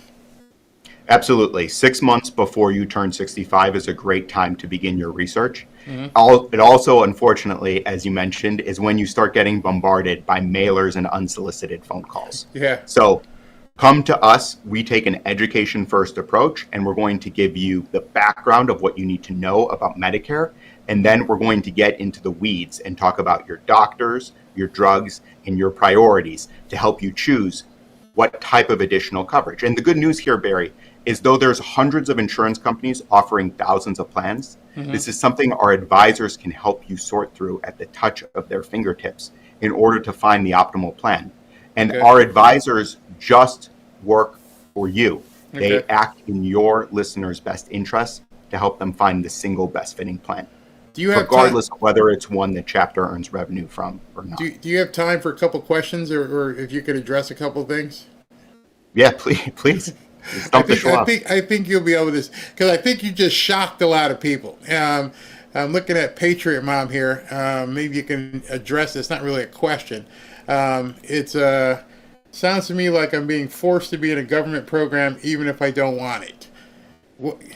Well, the alternative would be having no health coverage, but is Patriot Mom actually correct in that regard? I mean, you got to do it or else, or what? I mean, there is no other option, I guess. It's either that or have no coverage, right? That's right. There's consequences if you choose not to do it. The consequence would be, what are you going to do for health insurance in the alternative? And secondly, if you change your mind later on, then you will face you may face a lifetime late enrollment penalty unless you or your spouse have been working for a large employer. Wow. See, I didn't know this, and when I talked to you and I said, yeah, I think we need to educate some people because our demographics are a lot older, and I'm pretty sure no one's told me. I've been in business for quite some time, and I felt like when I talked to you that I was running into a brick wall going, what? You got to take it? I had no idea. Another question, this is a good question. What about folks that they're on with the VA? I love this question. I'm so glad you brought this one up. So there's two categories here. There's retired service members, who are people who served our country for 20 years or more. All they need to do is pay their Medicare Part B premium of $185 per month, and then they get a $0 Medicare supplement plan from the Department of Defense, and it includes their prescription drug coverage. They should not sign up for any additional coverage, and that's by virtue of their service to our country. The second category are those who aren't retired service members, but still served. So if you have the option of VA coverage, this actually isn't considered creditable for the purpose of delaying Medicare. So what many veterans who have less than 20 years of service do is they also pay that Medicare Part B premium of $185 per month. So that way they can access care outside the VA. And then we go through their options for additional coverage. Perhaps a Medicare supplement plan is of interest to them if they don't get very much care from the VA, or they would prefer to choose a $0 Medicare Advantage plan. Those are the two options for additional coverage. Over 65% of Medicare Advantage plans have a $0 premium, but you still owe the $185 to the government. I'm seeing this from Dawn. She says many are asking here about veterans, which I think you just answered. And then I get this one from Papa Chuck saying, why can't you get Part A only instead of everything? Part A is what you have paid into through your federal payroll taxes. So Medicare Part A is the first leg of the stool. That's your hospital insurance. And again, if you opt out of Medicare, then more than likely you would just have Part A only. So you wouldn't owe the $185 per month for Medicare Part B. But the downside would be, what if you need to go to the doctor? What if you need some type of outpatient procedure? What if you need durable medical equipment? That is all covered under Medicare Part B, and that's what you'd be losing out on, Papa Chuck. Wow. All right. This is from Lisa. What about people that are on disability? Over 10 million people actually get Medicare by way of disability. In order to qualify for Medicare by way of disability, you need to receive cash disability benefits for 24 months or more. How much? So how much? You still owe the $185. Yeah, per month. that's what I was going to get. I was like, you still got to pay it, even if you're getting the cash disability. It's deducted from the cash disability benefits, actually. Same thing. Many people are on Social Security. The $185 per month gets deducted from their Social Security check. Ouch. All right, here's one. The last one for you. My husband is 5 years older than I am. He's also the insurance provider for myself. Do we have to both pay if he goes on Medicare? That's what I was asking you earlier. Yeah. So, Jennifer, from the way I read your question as follows. Your spouse is Medicare eligible, but you aren't Medicare eligible yet. So this should actually have your premium, because your spouse will go on Medicare and it'll be $185 per month. And then they'll have the option of choosing between the two types of additional coverage that I mentioned. It's one or the other, either Medicare supplement and a standalone drug plan, or a Medicare Advantage plan. And then as for you, if you're not yet 65, then you'll probably remain on that health insurance plan until you turn 65. Or if you are 65 or up, you'll both go on Medicare. Okay. Well, Ari, thank you. I mean, I'm sure as I'm looking into the things here, there's probably going to be a lot of questions I can have Ashley forward to you guys. If you guys have any questions, the number's on the screen. So a lot of these questions people can ask if they call in. Yeah, there's no charge to work with us. It's illegal for Medicare advisors to charge you. If you've been charged by someone, you're getting ripped off. But that doesn't mean that you're working with someone who's independent and unbiased. People will tell you that they're independent and unbiased, but the question is how? Okay. Oftentimes they're captive to a single insurance company, or as many are on this hand. But there are hundreds of health insurance companies offering thousands of plans. So you need to make sure that you work with someone who can search all your options and help you evaluate all your choices. And we're nationwide, so wherever your viewers are watching this, we can help them. All right, Ari, thank you very, very much for your time. Very informative. We're going to have to bring you back. Maybe I'm a little bit selfish because I'm going to need to know more on my own, and that way I could not believe when I started getting these phone calls. I'm like, I got insurance. What do you mean? I'm good, and I guess I'm not good. It's kind of scary. You think you got everything? We'll take care of you, Barry. You've already come a long way. All right. Getting educated is the first part. Thank you very much. All right, everybody, that was Ari from Chapter. As he mentioned, very important for you to recall, there is no charge. It's free. It's a free service to get educated. You'll learn about everything you need to do about Medicare if you're not actually on it. Obviously, I'm getting there. I'm starting to drive up to that exit on the highway, so I'm going to have to do some things myself. So when we get back, I'm going to talk to you some more about Trump's let's call it press conference in the White House. And then at 4 o'clock, which will still be on, there's a roundtable meeting that's going on with the Fraternal Order Police, which will cover that. So this is kind of a long show, but I'll be right back taking another break.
Welcome back to Fanfare with Barry Cunningham.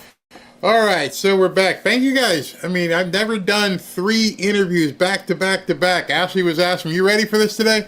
I'm like, I think so. I think I can do it if everybody gets in at the right time and there's no problems like lights going off or with John Fredericks, his microphone wasn't working, but we got through it. We got through all 3 interviews very quickly. Bam, bam, bam. So just to recap, we had Congressman Kylie on from California. Hope you got some questions answered there. I had a great interview. Loved talking to John Fredericks. I didn't know he was in the White House. So now we've got 3 contacts in the White House. You know, that's pretty good, right? We got Monica, we got Reagan, and now we've got John Fredericks. Ashley, you're doing a fantastic job. You got these people on speed dial, and so if we need to get some quick information from what's going on inside the White House, I'm feeling really good about it. I'm feeling really good about it. I mean, I'm not patting myself on the shoulder here because Ashley's putting all of this together, and I love you, girl. Love you, girl. How you doing it? Fantastic. And then the interview with Ari, I thought, given the demographics of our audience and how the phone calls that I've been getting, hey, it might be something if I didn't know. I figured if I didn't know, there are probably many of you who did know. And so now, you know, if you're about to turn 65, tick-tock. The meter is turning on you and no one told you. No one came to you and said, hey, you know, what are you going to do in a couple months? Oh, what do you mean? I'm just going to keep paying the insurance. Oh, no, you can't. What are you talking about? Oh, you got to go on Medicare. I don't want to go on Medicare. That was one of the first things I was like, I don't want to do it. I'm happy with our doctors. I'm happy with our plan. What do you mean I have to? Well, the alternative is you just pay cash. Speaking of cash, and not Patel,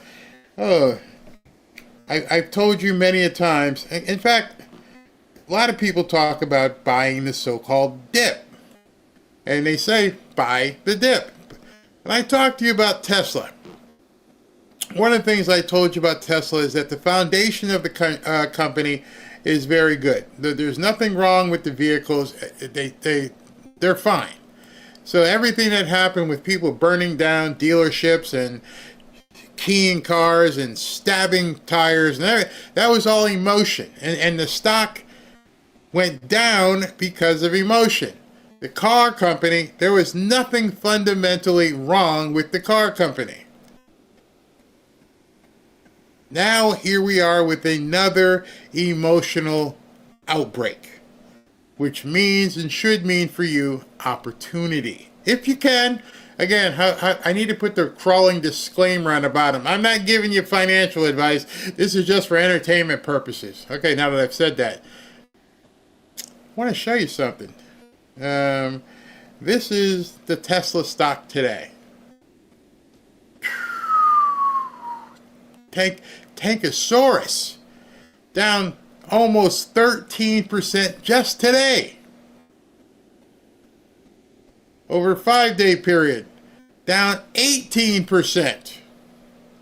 In the last 5 days, Tesla has tanked nearly 20%.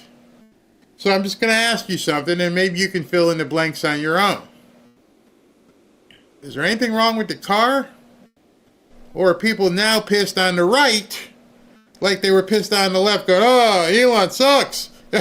Oh my goodness, I can't believe Elon is saying this stuff about Trump. I don't want to open sell the stock, dump it. Same shit. But fortunately for you, money doesn't have a party. There is no left money. There is no right money. It's just green money. And when you see stuff like this, if you're in a position and you know that nothing has changed about this company, the cars haven't blown up. Look at this. Let me see if I can pull it over. Look at that. Nothing has changed. There is nothing you know about this company that has changed in the last 5 days for the negative. Cars are still running. They haven't been blowing up. Robotics haven't taken it over. Still the same car. The fundamentals of this company have not changed. But now here we come with another emotional cycle. and it's falling off the charts. It's down, down, down. Look at this. In this 5-day period, it went from 360, bam, to 289. So let me put this in a entertainment purpose kind of way. What do you think's going to happen next? What exactly do you think is going to happen, I don't know, next week or so? Since now there's nothing happened. I keep wanting to say that. I don't want to be a broken record. Nothing happened with the product. They're mad because Elon and President Trump seem to be having a fight. A cat fight in public. And the EV mandate and all this other stuff. Well, you might wanna look into that if you can. All right, let's see here. Yeah, here I agreed. Here, beware. Yeah, the people are out there getting their feelings hurt. I try to be ambivalent when it comes to investment. Pastor JJ, I told you guys about yesterday, called me. I got a deal for you, and he goes, "Do your homework on it. Let me know what you think." I did my homework on it. I'm like, "Oh hell yeah, I want some of that." Sorry for what the guy's going through, but I didn't put him there. You can feel sorry for the people who own Tesla stock that have to dump it. You didn't put him there. But you can seize an opportunity as it presents itself to you. I can buy this house that JJ's client needs to sell. Unfortunate circumstances, but guess what? Somebody got to do it. It's there. It's going down because we are not forced to go to EV. Yeah, but it still hasn't changed people's mind. People who like EVs are going to buy their EVs. Never mind them being mandate. I want a Cybertruck. Robin tells me I can't have one because it would take up too much room. But in any event, I'd like to get a Cybertruck. Johnny, you are so right. They are both acting like a couple of teenage girls. Sickening. Absolutely sickening. This is what people are beginning to turn. I voted for Trump, but he's breaking promises. See, this is where we need to give people support. You need to be like an emotional support family here. And like, it's going to be okay. It's going to be okay. Find those promises that actually matter to you. See, this is what I've been doing. People say, "Barry, how do you stay so upbeat about this?" Well, believe it or not, whether it's Obama, Biden, whoever, there aren't many things that a president does on this level that affects you. And so if you just look inside that box and go, does this really matter to me? Be a little bit selfish. Do I really give a crap if Elon and Trump are fighting? No, doesn't bother me. I'm going to wake up tomorrow, God willing. Sun's going to be shining. The beach is right there. Pool's out back. These two little dogs that are sleeping. The wife, the kid, Ashley, the grandkids. Everything's fine. Life is going on. When you pull things down to a very, very small window and say, is everything okay in this window? Now, obviously, I don't know about what's going on in Ukraine and Russia and things are going to go boom. But all I do know, and you should know, and if you just went like this in this little box, and you say, gas prices are down. Grocery prices are down, including eggs. Newcomers aren't coming. They're not invading your city. And you start looking in that box and going, the things that matter to me every single day. When you leave the house, Robin right now, she's out getting a massage or toes or something, whatever. She's doing something. And she can go out there and feel safe that she's out there. And she can also go out and know that, business is as usual. There's nothing that's affecting our life. So I'd like you, as you're seeing all this noise, to pull back and say, what's affecting your life? And if you concentrate on what affects your life, You're going to block out a lot of the bullshit. Excuse my language. Did I say that out loud? I'm sorry.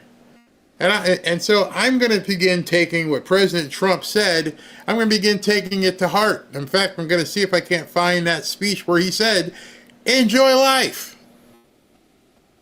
Wow. Summer's coming. Just think what's coming up. Okay?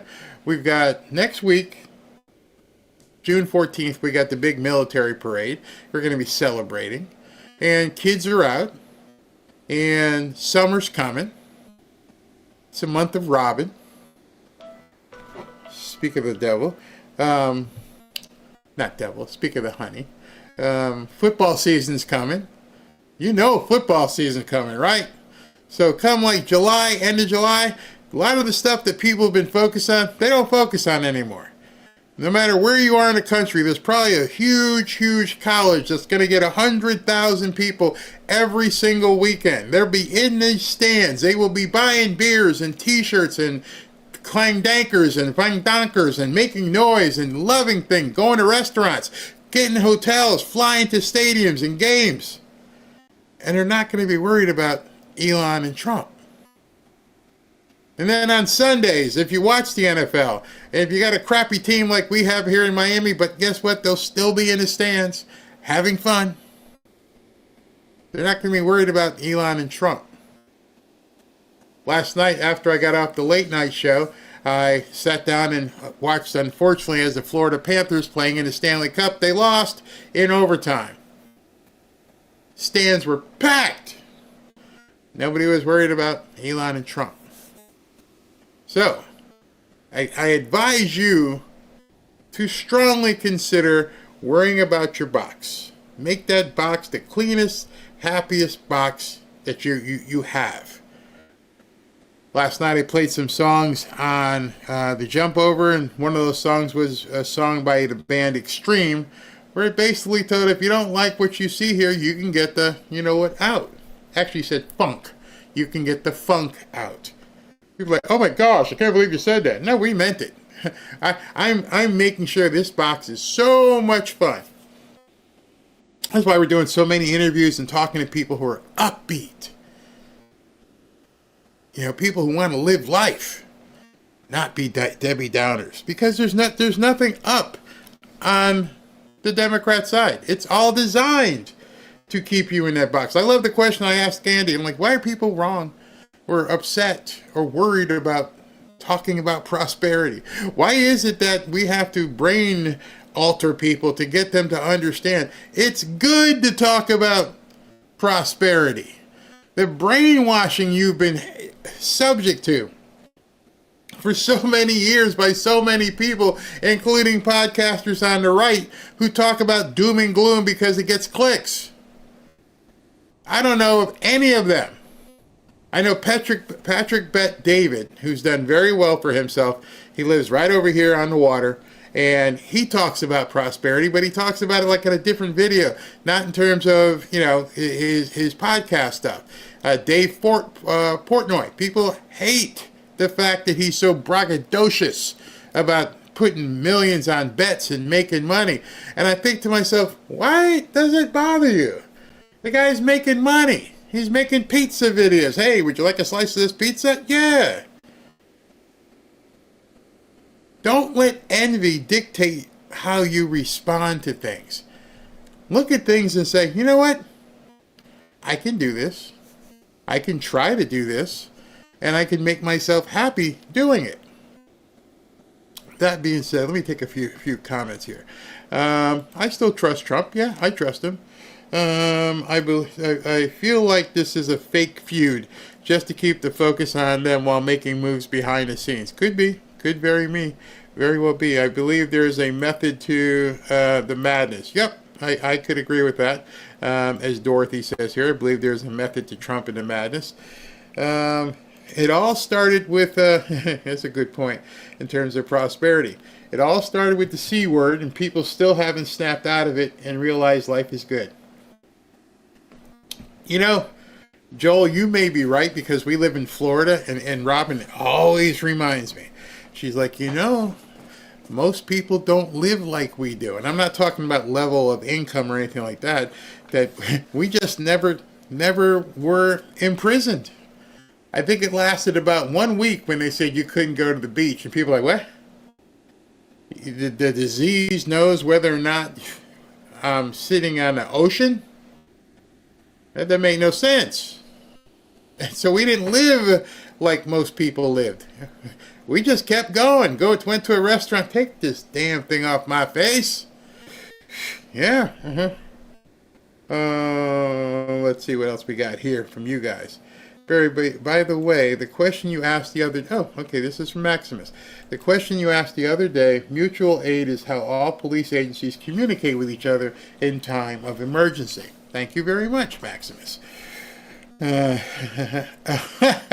right, now you know it's fake. If I can find this, hold on.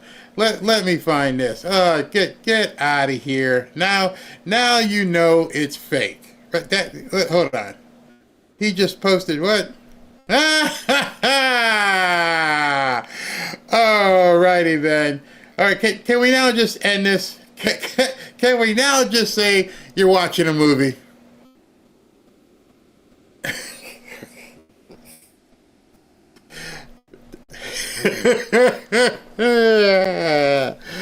Oh my God! Let's just unplug. He's in the Epstein files. That's the real reason they have not been made public. Have a nice day. Oh my gosh. Oh, what in the F?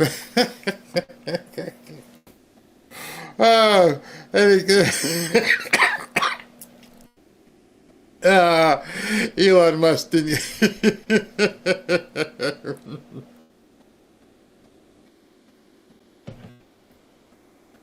All right, I'm done. That should tell you everything. This is a clown show of epic proportions, where now Elon Musk is saying.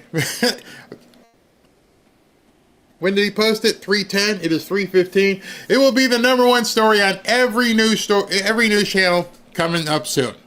Every news channel. Elon Musk says Trump is in the Epstein files. Know what's happening next, don't you? You know what's happening next in this script, don't you? See if you guys get it. You know what's happening next, right? Angel Mob got it. Now they're gonna beg for the release of the client list, and then bam, here it comes. Oh my gosh. I could be completely wrong, but to me, that was genius. You'll be able to tell yourself if you start turning on MSNBC, CNN, and like, we knew it. We knew Trump was in the Epstein files. It was a cover-up all along. But if it was, why didn't Comey release it? You idiots. You don't think that somewhere around, I don't know, October of 2024, if President Trump was in the Epstein files and was doing diddly-diddly with some young girls or young boys, that they would have loved to have dropped that, bam, here you go. So that's how you know it's bullcrap. There is no possible way that James Comey and Christopher Wray and Joe Biden and all the other nuts, if President Trump was in those Epstein files, would they have... don't tell anybody. No, don't tell anybody. We want to win fairly. We want to win fair. Now you know. Despite what you hear on the news tonight, there's nobody who's going to convince me otherwise. This is an entire game to try and goad the Democrats into doing something stupid that they don't want to do. And you also get further if it gets quiet.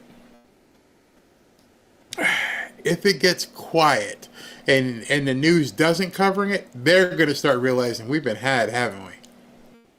Yeah, go ahead. Bitch about it. Tell everybody. We need to see the Epstein files. Okay. Really? Yeah. Oh my God. Yeah, it would have been released in 2016. If they had seen Donald Trump with some pictures with little kids, oh my gosh, he wouldn't even got out on bond in Merchant's trial up in New York. Don't fall for this. At this point, go to your local store and buy as much flipping popcorn as you can. Because none of us knows what's going on, but you can feel really confident after I just saw that tweet. Oh boy, it's getting good. It's getting real, real good. And I don't care if you, okay, some of you guys are missing it. Some of you guys are missing it. It says President Trump was on the plane log, but he did not involve himself with those people. Yes, exactly. I feel very confident. Hug yourself. Know for certain if there was anything, even this much, incriminating about Donald Trump and the Epstein files, it would have been long ago dropped. When Joe came off that stage with a drool cup and they needed Kamala to get in, they would have dropped it right away. Oh, God. They're playing everybody. Oh, my goodness. The man was in television. The man was in television. He knows what the hell is going on. Oh, good grief. Good grief. I gotta take a break because I can't even see this. It's too much. It's way too much to even imagine. All right, here's the Trump red knife. You guys have seen me talk about this for quite some time. This knife is an awesome little knife. It's very good. In fact, Michael B. Nace made a second video about it. I don't have his second video, but I do have this one. So let's go ahead and play this. Fanfare family. I'm B. Michael Nace, one of the members of Barry Cunningham's channel. One of the things Barry advertises on his channel is the Trump knife.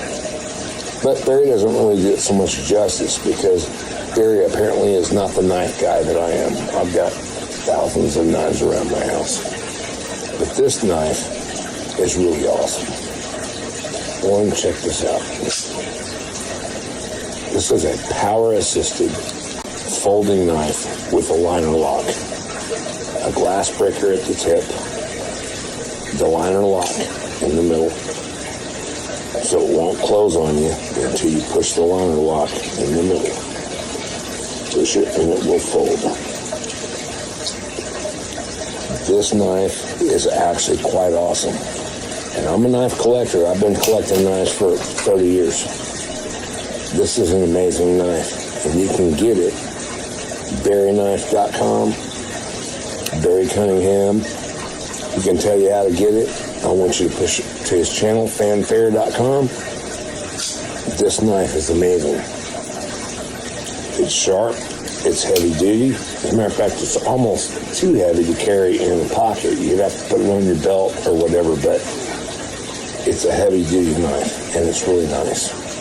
So, Barry, to you, one of your family members, B. Michael Nace from Fanfare, amazing knife. All right, so I've been watching him do that in the video over and over and over. All right, so let's see if I can do it without cutting myself. Okay, here's the Trump knife, and do it. I gotta move my hand. I did it. Oh, happy birthday. I actually did it. Wow, that's pretty cool. That was really pretty. I think I'm getting it now. I think I can do it over and over with the power assisted. I didn't know what power assisted meant. Let me just do that again for you. Do it. Oh yeah, I got this. Now, finally, after a month of talking to you about the Trump knife, I know how to use the power assistant lever there. Oh, you saw that. That was pretty cool, and I didn't even cut myself. This is a good knife. I'm glad I could finally do it to show you I'm not a wuss. But it's a good-sized knife. It's pretty heavy. Like Michael was saying, it's got the glass breaker on the tip there, and you can cut it for seat belts. Oh, you can do all that. Man, I'm kind of addicted to it now. Let me do that again. You know, don't try this at home. We're professionals. Ah, yeah, I got it now. I got a big smile on my face because I'm not a knife person. I prefer the trigger type thing, but it definitely worked. It definitely worked. So you can get this knife right now by going to the QR code right over here or going to barryknife.com. It regularly sells for $70, but because they're commemorating everything with President Trump in this moment in history, you can get it just for the cost of shipping, which is like 13 or 14 bucks. And you can get this power assisted. I'm pushing my luck here. Let's see here. Yeah, I did it again, and I didn't cut myself. I know it's the little things, people. It's definitely the little things. But I was able to do it finally. You don't know, a sense of accomplishment has just come across. All right, so go to the QR code and get yourself a knife, or go to barryknife.com and apply your 100% off coupon. I wonder if they're going to call me afterward and say, Barry, just don't do that anymore. We can't deal with the insurance liability. Whew, it felt exhilarating. All right, so Jimmy Severino says, Barry, is the Musk-Trump dispute smoke and mirrors? What about the people dumping their stock? They're idiots. There's no other way to say it. They're idiots. Why would you sell at a loss when there's nothing fundamentally wrong with the company, the product? It's not like, they just started self-exploding all over the place. It's ridiculous. It's very ridiculous. Please be careful, Barry. Yeah, well, what you didn't see is the first time I tried it, it fell right down here. And thank God none of the dogs were laying next to me, because they would have got stabbed. Let's see what else we got. Just kidding, Barry's complex. Barry, I got my training wheels off. You see the exuberance? I'm not faking it. I was like, I got to do it. I finally don't. I feel like a man. I feel like manly, right there. Let's see what you got here. If only there could be less bragging by these people. You're right. Barry, you're funny. I was leery with it too. That big old knife, and I didn't want to cut my fingers off. Yeah, it works. It actually works. I get to show it to you. And thank you, Michael, for giving me the idea to give it a shot. Because, yeah, I was worried about it. So anyway, that being said, we got President Trump coming up at 4 o'clock. And right now, what I want to show you is the entirety of the German Chancellor meeting President Trump and the rest of the press conference. And as we hear stupid questions, I will jump in and we'll talk about the questions that we hear and President Trump's answers. That bit about Elon was only this much of it. So let's listen to the rest of it. Should we do that on camera? Absolutely.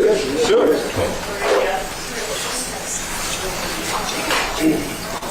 So to let you know, this is the birth certificate of Donald Trump's grandfather, born in 1869, close to Bad Dürkheim. Right?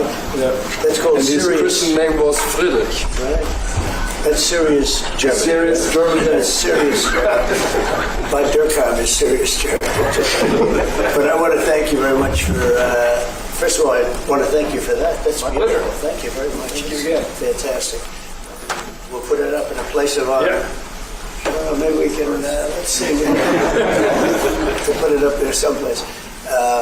It's an honor to have you. As you know, the Chancellor just won a great election, very, very strong election. Very respected man. I can tell you, we've been on the phone many times talking about some of the problems of the world outside of Germany. And it's very sad what's going on. We both feel that way. What's going on with Russia, Ukraine, and other things we talk about, but Russia, Ukraine in particular. I'd like to see it end, and maybe it'll end, but we get some news there'll be some fighting. Something happened a couple of days ago, and now they do a return, and here it goes. It's not good. He's unhappy about it. I'm unhappy about it.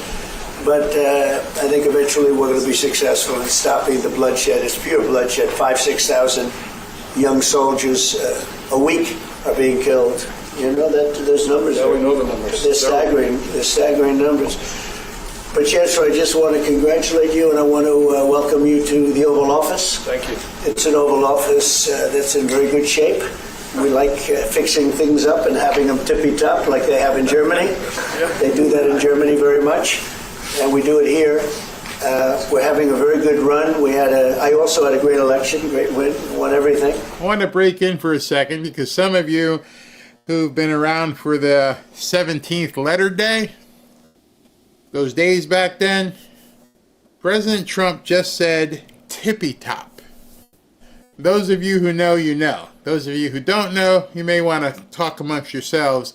But President Trump just said tippy top. On the popular vote, all 7 swing states, which is a big deal. It's pretty unusual to do that. And we have a great mandate from the people. And part of our mandate is we're going to have a great relationship with your country.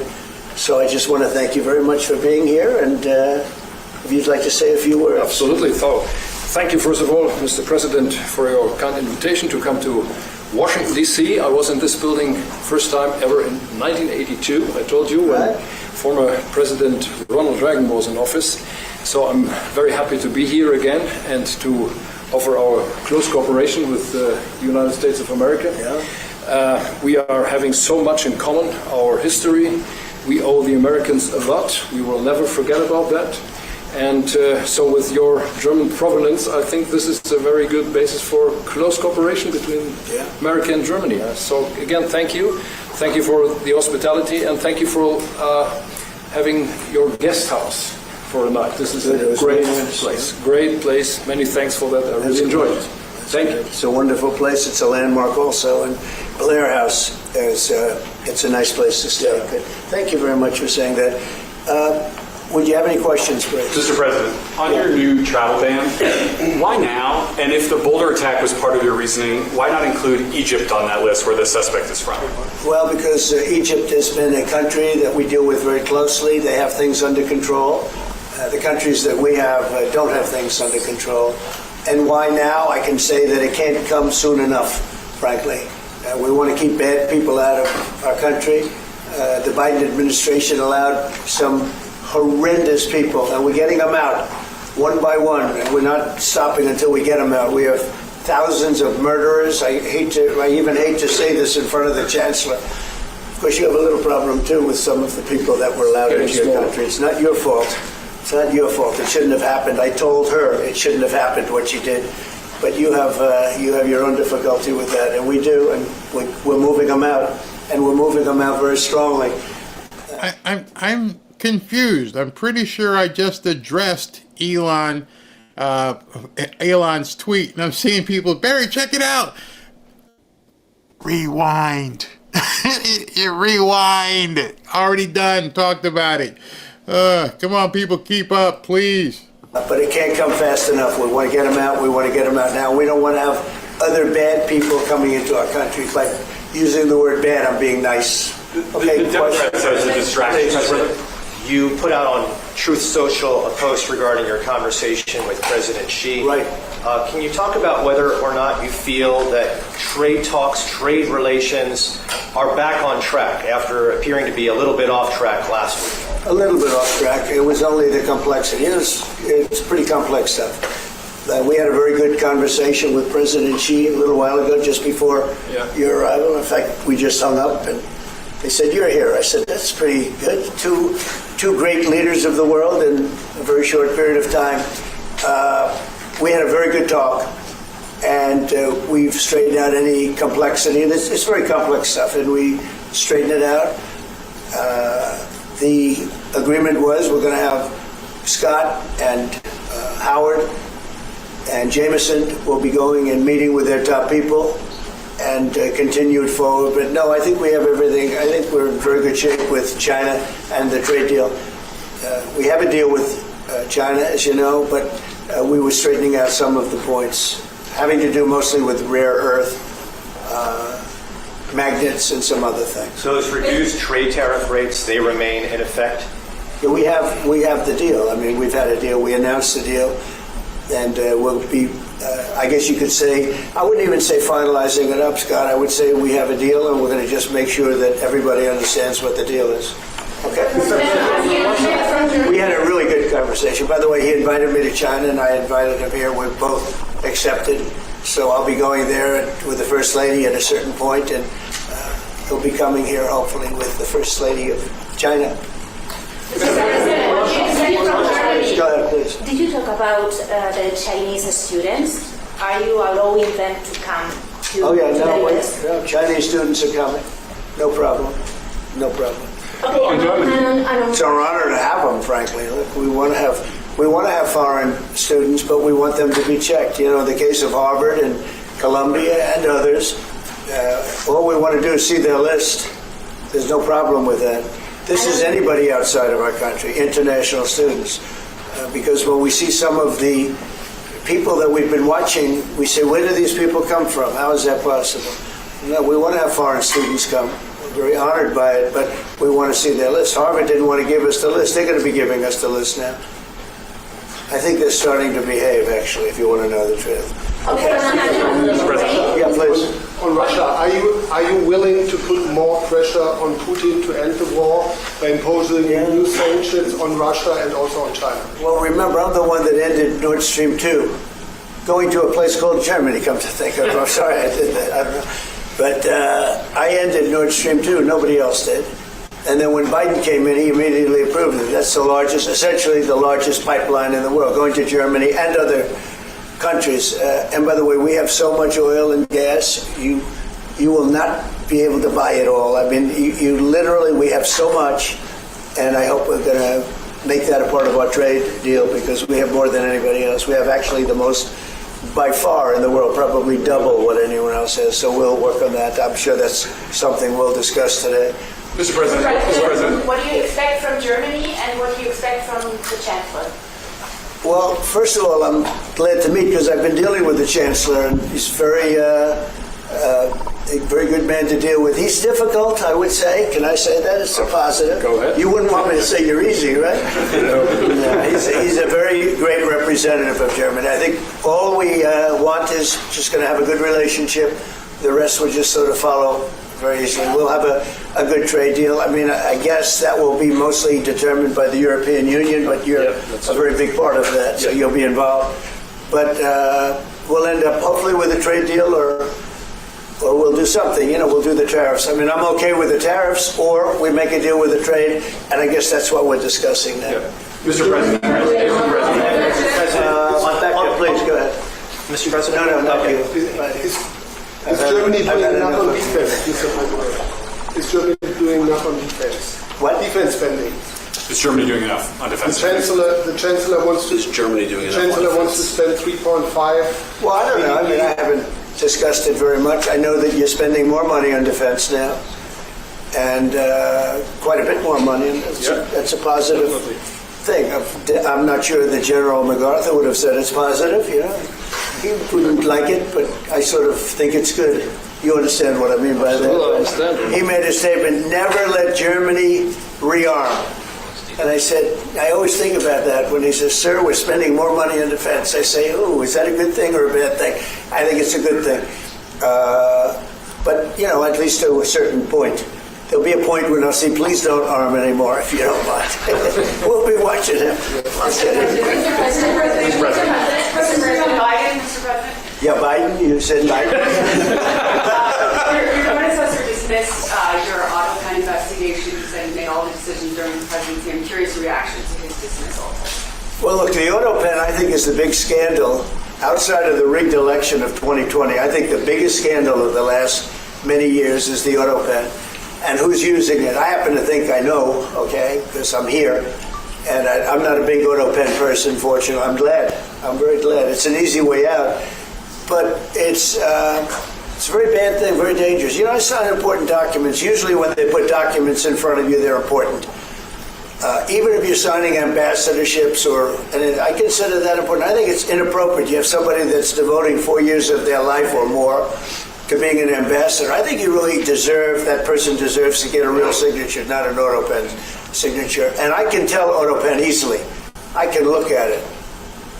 Like two little pinholes from pulling the paper, right? You always see the pinholes. Yeah. It's real easy to tell about AutoPen. I think it's very disrespectful to people when they get an AutoPen signature. Outside, AutoPen to me are used when thousands of letters come in from young people all over the country and you want to get them back. And, you know, people use AutoPens for that, to send a little signature at the bottom of a letter. We have thousands of them. We get thousands of letters a week. And it's not possible to, do. I'd like to do it myself, but you can't do it. To me, that's where AutoPens start and stop. But I'm sure that he didn't know many of the things. Look, he was never for open borders. He was never for transgender for everybody. He was never for men playing in women's sports. I mean, he changed. I mean, all of these things that changed so radically. I don't think he had any idea that what was, frankly, I said it during the debate, and I say it now, he didn't have much of an idea what was going on. Mr. President. He should be, I mean, essentially, whoever used the auto pen was the president. And that is wrong, it's illegal, it's so bad, and it's so disrespectful to our country. Mr. President. Mr. President, will you lead your troops in Germany? And if I may ask a question to the Chancellor to answer in German for the German audience, how has your first encounter been?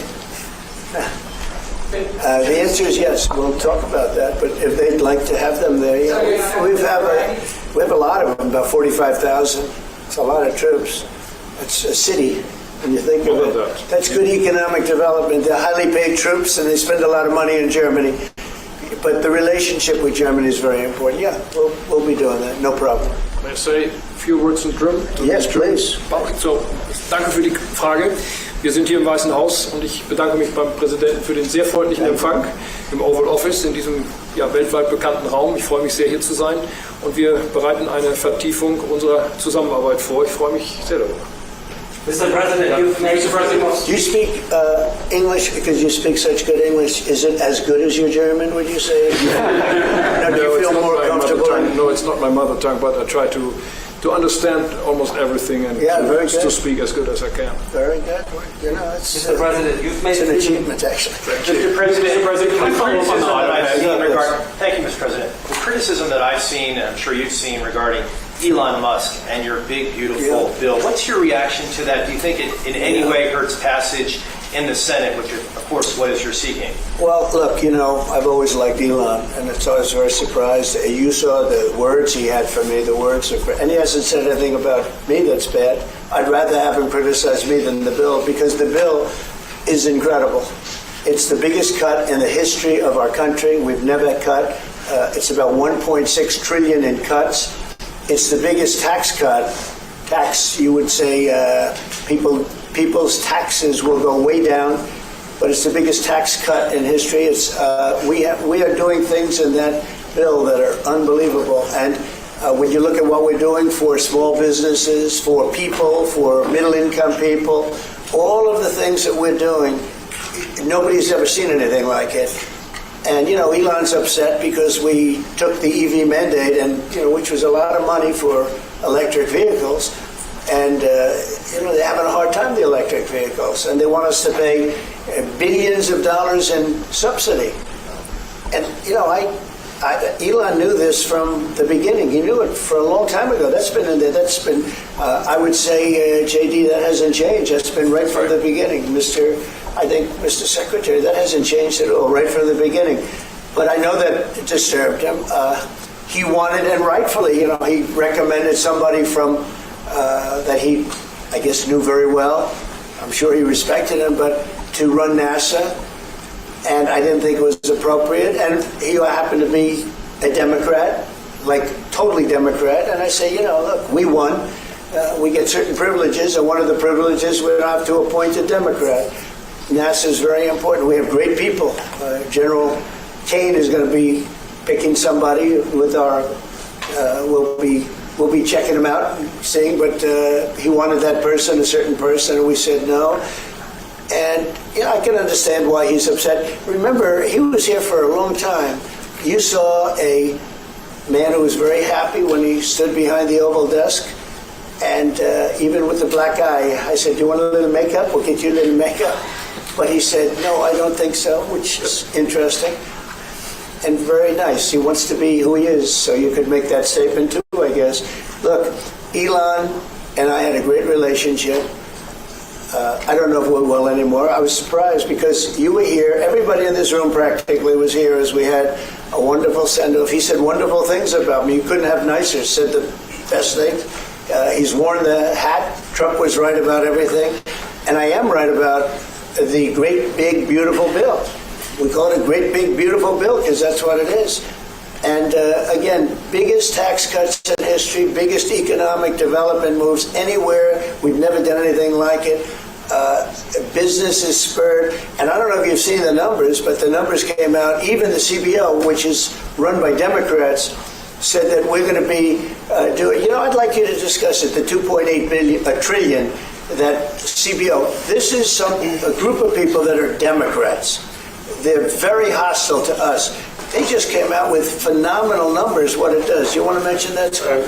Yes, sir. So what we've seen is we keep hearing from the CBO that there's going to be a large deficit from the bill, which we disagree with, but using the CBO scoring, they came out and scored the tariff revenue. We think it'll be the minimum of $2.8 trillion over the 10-year window, which actually puts the bill in surplus if you include the tariff revenue, which they won't do. It gives you a tremendous surplus, but we're not allowed to use that. For some reason, they say scoring. Nobody knows what scoring means. Maybe a couple of people, but nobody. Somebody sits in the background. They say, well, we're not going to allow that. They're not allowing other things that we have that are tremendously profitable for our country. But if you saw the other day, CNBC, they came out with numbers, and the people on the show, very good people, I've watched them for a long time, they couldn't believe the numbers, how good they are. The numbers were incredible, and that was personal income and also very low inflation. We have very low inflation. We're down to 2% now, and maybe even lower than that. And when I took it over, it was a mess. Remember, we had the worst inflation probably in the history of our country. They say 48 years, but let's say I think it's worse than that. So we had the worst inflation in the history of our country under the Biden administration. Now we're down to a beautiful number, 2%. You'd actually like to keep it there. Better than zero is 2%. It's going down maybe to 1, and 1% is like perfect. That's perfect. You don't want to have zero for certain reasons that nobody is very interested to listen to. But we have almost perfect inflation. Grocery prices are down. Everything. Remember eggs? We weren't going to buy another egg for the next 20 years. They were so expensive, right? Remember? You guys all hit me about eggs. Eggs have come down 400%. Everybody has eggs now. They're having eggs for breakfast again. But if you look at gasoline, very important. I think always the most important because it's the energy is the biggest factor. That's what happened. He screwed up our energy policy, and everything went up because energy went up.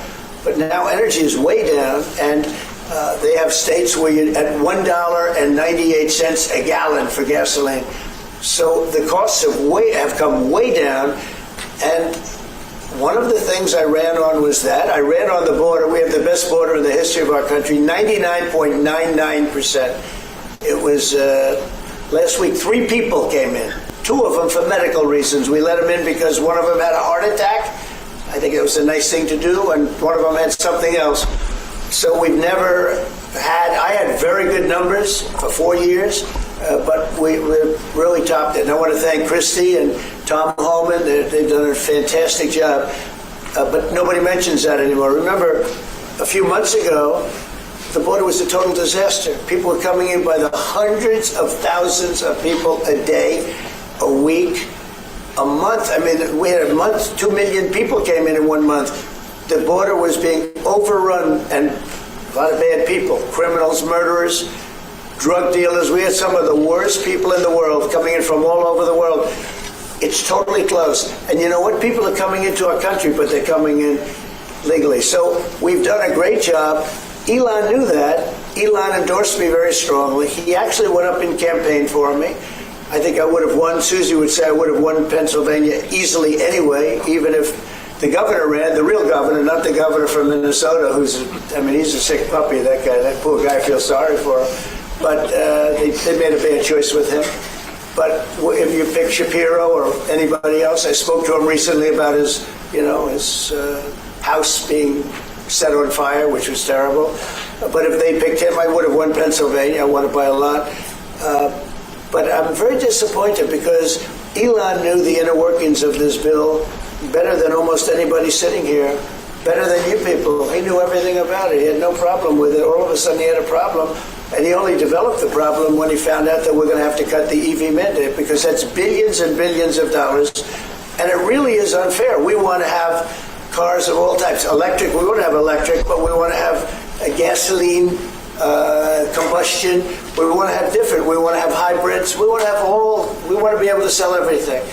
And when that was cut, and Congress wanted to cut it, he became a little bit different, and I can understand that. But he knew every aspect of this bill. He knew it better than almost anybody, and he never had a problem until right after he left. And if you saw the statements he made about me, which I'm sure you can get very easily, it's very fresh on tape. He said the most beautiful things about me. And he hasn't said bad about me personally, but I'm sure that'll be next. But I'm very disappointed in Elon. I've helped Elon a lot. Mr. President, I just want to clarify, did he raise any of these concerns with you privately before he raised them publicly? And this is the guy you put in charge of cutting spending. Should people not take him seriously about spending now? Are you saying this is all sour grapes? No, he worked hard and he did a good job. And I'll be honest, I think he misses the place. I think he got out there and all of a sudden he wasn't in this beautiful Oval Office, and he's got nice offices too. But there's something about this one. I was telling the Chancellor, this is where it is. People come in here, even from Germany. They come in and they walk into the Oval Office, and it's just a special place. It's, World War I, it started and it ended here, and World War II, and so many other things. Everything big comes right from this beautiful space. It's now much more beautiful than it was 6 months ago. A lot of good things are happening in this room. And I'll tell you, he's not the first. People leave my administration and they love us. And then at some point they miss it so badly, and some of them embrace it and some of them actually become hostile. I don't know what it is. It's sort of Trump derangement syndrome, I guess they call it. But we have it with others too. They leave and they wake up in the morning and the glamour's gone, the whole world is different, and they become hostile. I don't know what it is. Someday you'll write a book about it, you'll let us know. Yeah. Mr. President, speaking of ending wars in this group, you were very critical of Vladimir Putin a couple of days ago. What kind of play is he playing from your perspective? What are his Well, look, he got hit. He's been doing hitting, so I understand it, but he got hit hard. And I don't think he's playing games. I think I've always said he wanted the whole thing. I thought he wanted the entire, everything having to do with Ukraine. That's something that would have never happened if I were president. The election was rigged. I didn't get to be president, but I got to be president now. And I think it's a much more important presidency. Other than a couple of things like that, the war would have never happened. The war with Ukraine, with Putin, would have never happened, ever, not even a chance. And it didn't happen for 4 years. And it wasn't thought of. I used to talk to him about Ukraine a lot. It was the apple of his... Let me interject for a second, as many people are wondering what the hell is going on. All right, so in order to understand what is going on, you have to understand what Elon just posted. And I'm loading it right now. Elon posted this about 3:10 p.m. He said, Donald Trump is in the Epstein files. That is the real reason they have not been made public. And he followed it up by saying, mark this post for the future. The truth will come out. And people are reacting, what would the word be? Panic, anxiety, and they're not stopping to think. So I'm going to give you a little interjection here while President Trump is talking. Just want you to just breathe.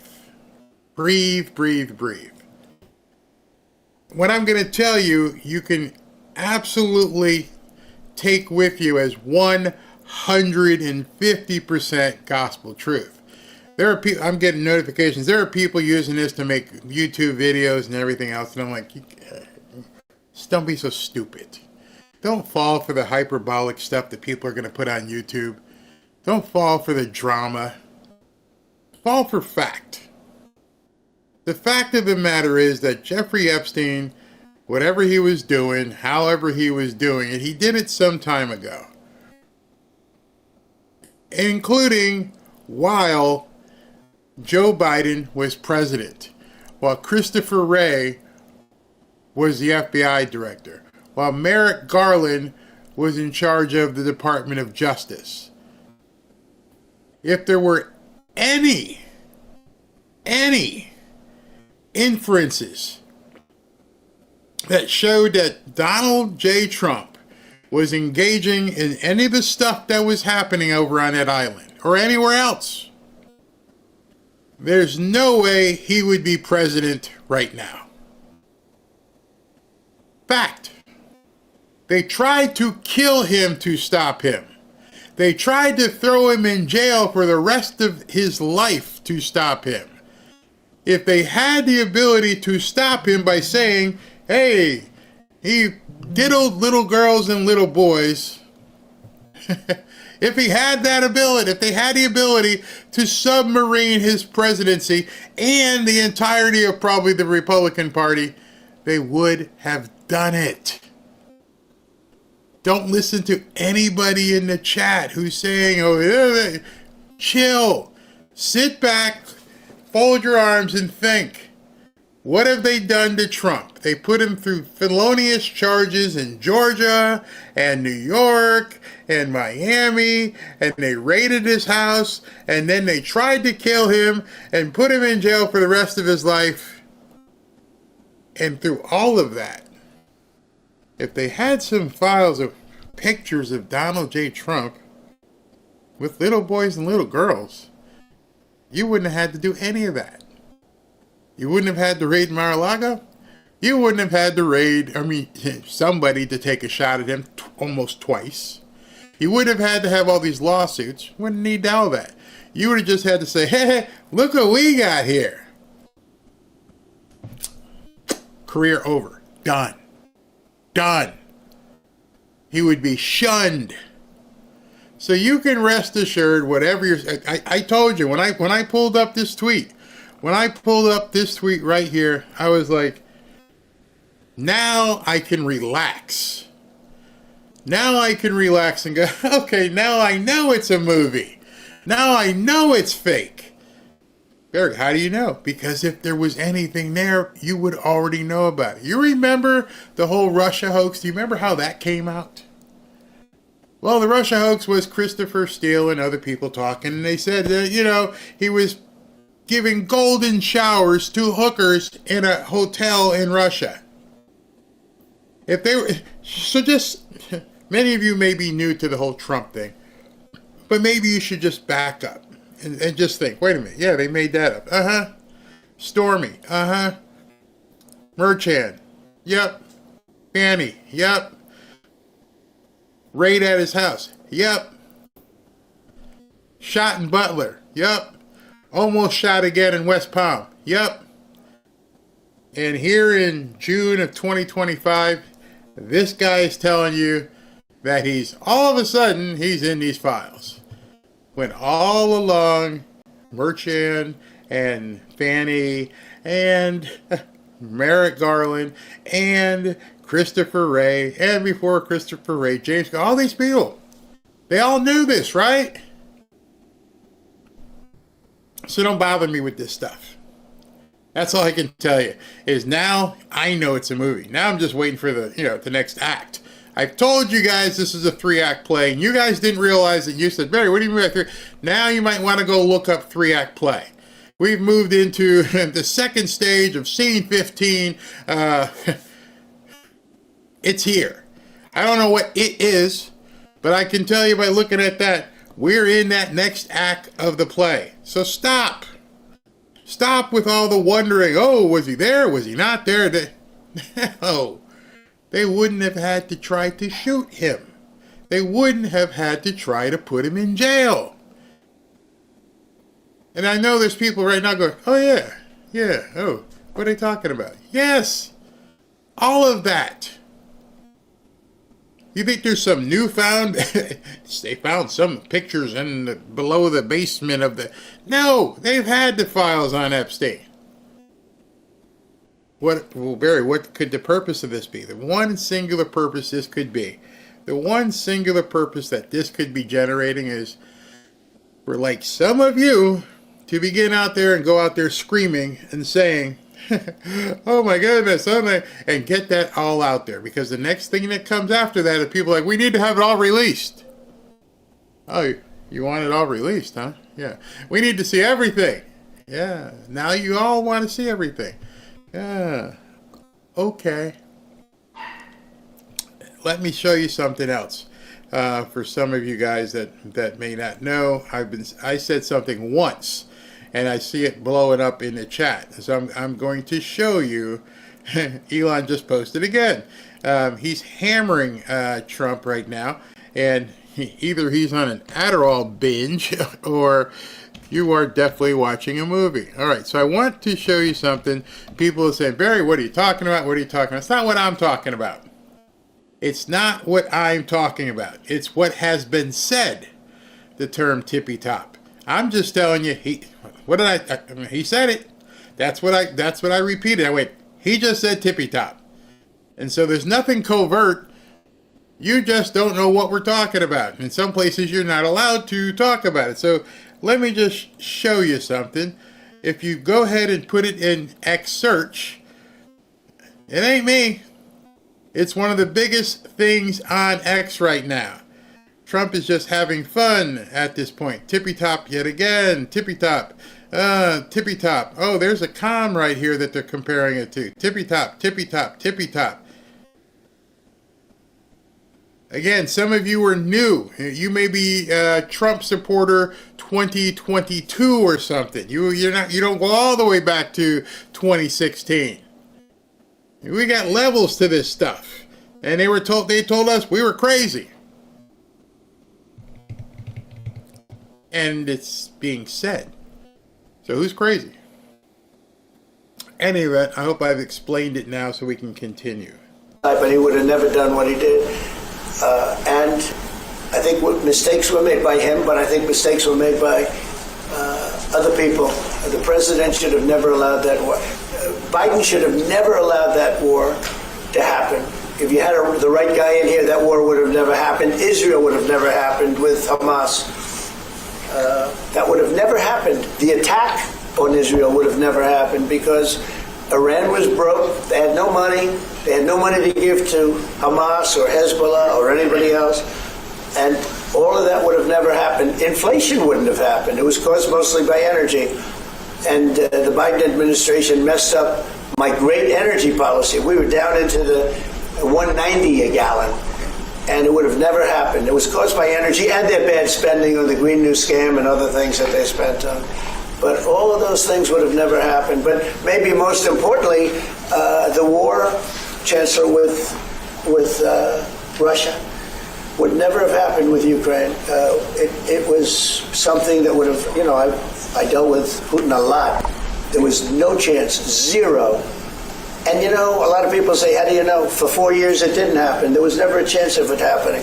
And he understood the consequences. Now, it's a shame. I mean, when you see all of those people, they came out with a report today that millions of people have died, much more than people thought. And I've been saying that for a long time. The amount of death in that war is far greater than the news has been reporting, or than, frankly, that either side has been reporting. It's a very sad thing. And I can tell you, just speaking for the Chancellor, because we speak about it, he feels the same way. He wants to see it ended. Would you like to say something? Absolutely. And I'm here, Mr. President, to talk with you later on how we could contribute to that goal. And we all are looking for measures and for instruments to bring this terrible war to an end. And may I remind you that we are having June 6th tomorrow. This is D-Day anniversary, when the Americans once ended a war in Europe. And I think this is in your hand in specific, in ours. That was not a pleasant day for you? No, that was not a pleasant day. This was not a great day. In the long run, Mr. President, this was the liberation of my country from Nazi dictatorship. That's true. So, that's true. And we know what we owe you. But this is the reason why I'm saying that America is again in a very strong position to do something on this war and ending this war. So let's talk about what we can do jointly, and we are ready to do what we can. And you know that we gave support to Ukraine, and that we are looking for more pressure on Russia the European Union did, and we should talk about that. We will talk about it, and it's good timing. The numbers for our country are through the roof, the economic numbers, because of the election and because of tariffs and other things, a lot of things. But we've had some of the best numbers we've ever had. They were reported yesterday, the day before, and even today. The country's doing really well. I think that one of the things you'll be most interested in is that 6 months ago, we were having a hard time getting anybody to join our military. I mean, they just couldn't do it. The numbers were record low. We couldn't get people to join the military. It wasn't me. This was before I got there, the past administration. But 6 months ago, a year ago, the numbers were record low. You couldn't get them to join. That included the police. And you couldn't get them to join. Now, we just hit the highest number in the history of our country, we think, but very close, but the highest in the history of our country, recruitment, joining the Army, Navy, Air Force, Marines, Coast Guard, police forces all over the country. What did you do for that? What was the reason? Spirit. They love our country again. You're going to do the same thing. Spirit. Mr. President, we have great spirit is back in our country, and it's very simple. And, it was only, Susie, 6 months ago, right, that you got reports, you're the one that released them, that you couldn't get anybody to join the military, and now we're stocked. Every service now is packed, and we have waiting lists of people trying to get in, as good as we've ever had in the history of our country. So that's an honor. That's a great honor. Mr. President, Mr. President, on the war. You've asked. You've had enough. Go ahead, please. Mr. President, so would you consider to put more sanctions on Russia? Because this discussion is going on now for weeks and months, and you tweeted about it once, but then nothing happens. So when I see the moment when we're not going to make a deal, when this thing won't stop, is there a deadline? At that moment, it's in my brain, the deadline. When I see the moment where it's not going to stop, and I'm sure you're going to do the same thing, will be very, very, very tough. And it could be on both countries, to be honest. It takes two to tango. But we're going to be very tough. Whether it's Russia or anybody else, we're going to be very tough. That's a bloodbath that's going on over there. And when I see the moment where I say, well, they're going to just keep fighting. I gave the analogy yesterday when I spoke to President Putin. I had a 2-hour and 15-minute call with him. Sometimes, and this is me speaking maybe in a negative sense, but sometimes you see two young children fighting like crazy. They hate each other and they're fighting in a park. And you try and pull them apart. They don't want to be pulled. Sometimes you're better off letting them fight for a while and then pulling them apart. And I gave that analogy to... Did you hear that? Let me just rewind that. I want you to listen. In light of what you've been seeing in the last couple hours, I want you to hear that once again. I spoke to President Putin. I had a 2-hour and 15-minute call with him. Sometimes, and this is me speaking maybe in a negative sense, but sometimes you see two young children fighting like crazy. They hate each other and they're fighting in a park. And you try and pull them apart. They don't want to be pulled. Sometimes you're better off letting them fight for a while and then pulling them apart. And I gave that analogy to Putin yesterday. I said, President, maybe you're going to have to keep fighting and suffering a lot because both sides are suffering before you pull them apart, before they're able to be pulled apart. But it's a pretty known analogy. You have two kids, they fight. Sometimes you let them fight for a little while. You see it in hockey. You see it in sports. The referees let them go for a couple of seconds, let them go for a little while before you pull them apart. And maybe, and I said it, and maybe that's a negative because we're saying go, but a lot of bad blood. There's some bad blood between the two. I have to deal with it, and the Chancellor has to deal with it. It's incredible. The level of, there's a great hatred between those two men, but between the warring parties. Great hatred. What they say and believe apparently that there's no immediate peace. What? That there's no immediate peace. There will no. Well, I can't. I'd love to have immediate if I could. But why? If I could, but we don't have immediate. It's like I'd love to have that. I'd like it to start. Right now, we would leave a room if we knew the war could end. We'd say, forget about you guys, forget about trade, right? Yeah. We'd say, let's go settle it. There's some additional fighting that's going to go on. You know, he attacked, and they attacked pretty harshly. They went deep into Russia, and he actually told me. I mean, I made it very clear. He said we have no choice but to attack based on that, and it's probably not going to be pretty. I don't like it. I said, don't do it. You shouldn't do it. You should stop it. But again, there's a lot of hatred.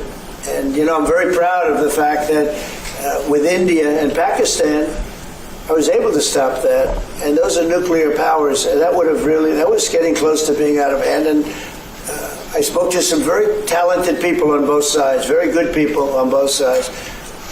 And I said, you know, we're dealing with you on trade, Pakistan and India right now. I said, we're not going to deal with you on trade if you're going to go shooting each other and whipping out nuclear weapons that maybe even affect us. Because, you know, that nuclear dust blows across oceans very quickly. It affects us. And I said, if you're going to do that, we're not going to do any trade deals. And you know what? I got that war stopped. Now, I hope we don't go back and we find out that they started, but I don't think they will. They were both good. They were well represented. I want to congratulate both countries because, as you know, the leader of India, who's a great guy, was here a few weeks ago. We had some great talks. We're doing a trade deal. And Pakistan, likewise, they have very strong leadership. Some people won't like when I say that, but, you know, it is what it is. And they stopped that war. Now, am I going to get credit? I'm not going to get credit for anything. They don't give me credit for anything. But nobody else could have done it. I stopped it. I was very proud of that. I wish we could do the same thing with Ukraine and Russia. And at some point it'll happen. I believe that. And if it doesn't happen, or if I see somebody's out of line, if Russia's out of line, you'll be amazed how tough. Remember this. They like to say that I'm friends with Russia. I'm not friends with anybody. I'm friends with you. I'm not friends with that. I want the right thing to happen for our country, for everybody, for humanity. But I'm the one that stopped the pipeline. It's called Nord Stream 2. Until I came along, nobody ever heard, not one person in this room ever heard of Nord Stream 2. You probably did, yes, because it went to Germany. He's the only one that heard. This was a mistake. But I stopped him. I stopped it. Yeah, and you've said that openly. Yeah. It was a mistake because, and I used to go with Angela. I'd say, well, wait a minute.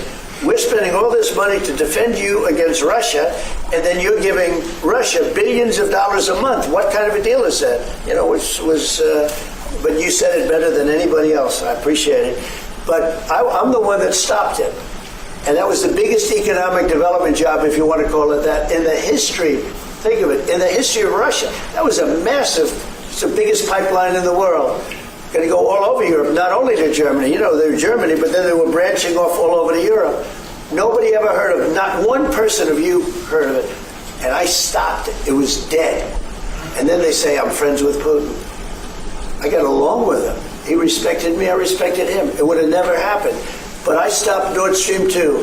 When Biden came in, almost the first week, he approved it. He let it be built. And then they say that I wasn't tough on Russia. Putin said to me, you know, you're not tough on Russia. You stopped the biggest, most important job we've ever done. You stopped it. And Biden came in and he let it be built. And I'll tell you what, I'll never forget the day. I had it totally stopped. They weren't building. They gave up on it. They weren't able to. And then Biden came in and he let it build. I couldn't believe it. Okay, one or two questions more, please. Any questions for the Chancellor? Go ahead for the Chancellor. That would be one. I like his answers much better. All right, so just want to let you know we're waiting for the roundtable with the Fraternal Order of Police. That is due to come up any second, and so that will be live. This thing with the Chancellor of Germany was, I don't know, like 11 o'clock this morning. So you saw most of that, so I just want to talk to you about a second. I want to talk to you because I think this is, those of you who are parents can probably relate to this, right? Okay. So Elon Musk says that he absolutely knows that President Trump was involved with Epstein. Can't wait. Don't wait. I mean, you won't believe what you're going to see. And some of you may be biting on that, and maybe other YouTubers that are biting on it. I prefer to just view. I have a brain. I can decipher. I can look at things myself. And as this thing is, they're getting ready to do introductions, so I will cut to it as soon as possible. But I want you guys to see something. And this is really important. If you knew that this guy was diddling kids, and he was over there in this island, how many of you would, allow that to happen? How many of you would let a monster that was doing bad things to kids, and you knew about it, like, oh my God, wait till people find out what he's doing and what he's done to these kids. Oh my gosh, I cannot believe that Donald Trump is president and he was doing all these kids. He lived through assassination attempts and trials and everything else, and nobody knew that he was actually bad with kids. And in the interim, by the way, let me have my kid go play with him. Let me have my kid get on a helicopter with Grandpa Trump. Does that help you? I hope it does. We'll come back to that as President Trump has begun speaking. Officers nationwide, and they were with me right from the beginning, and we appreciate it. We won't forget. Your members are the backbone of American law enforcement, and we're deeply grateful for your service, and you have done great service indeed. We're also joined by our great Attorney General, Pam Bondi. Thank you, Pam, Thank you. being here. For generations, this institution has served as a powerful voice for the brave men and women who risk their lives to protect communities all over our country, and they do it as well as anybody or better. I was delighted to earn your endorsement in every one of my presidential campaigns where we did very well, record-setting well, and I'm proud to stand with you today as the most police president, I would say, without question, in the history of America. I don't think anybody's been more for the police than I am. In recent years, far-left radicals have vilified and targeted our nation's police with Marxist prosecutors and soft-on-crime politicians, making it impossible for you to do your jobs and do them the way you want to do them, and only you know how to do them. Under the Trump administration, those days are over.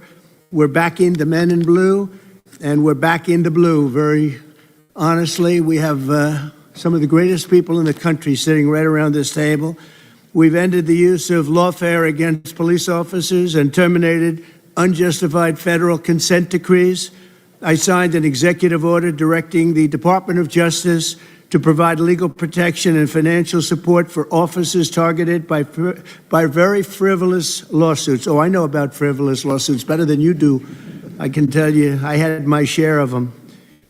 I ordered other federal agencies to boost funding for police recruitment, retention, and pay, and I've asked Attorney General Bondi to pursue the death penalty for anyone convicted of killing a police officer, which is very appropriate. Upon taking office, I declared a national emergency on our southern border, and we reduced the number of illegal border crossers released into the United States by 99.999%.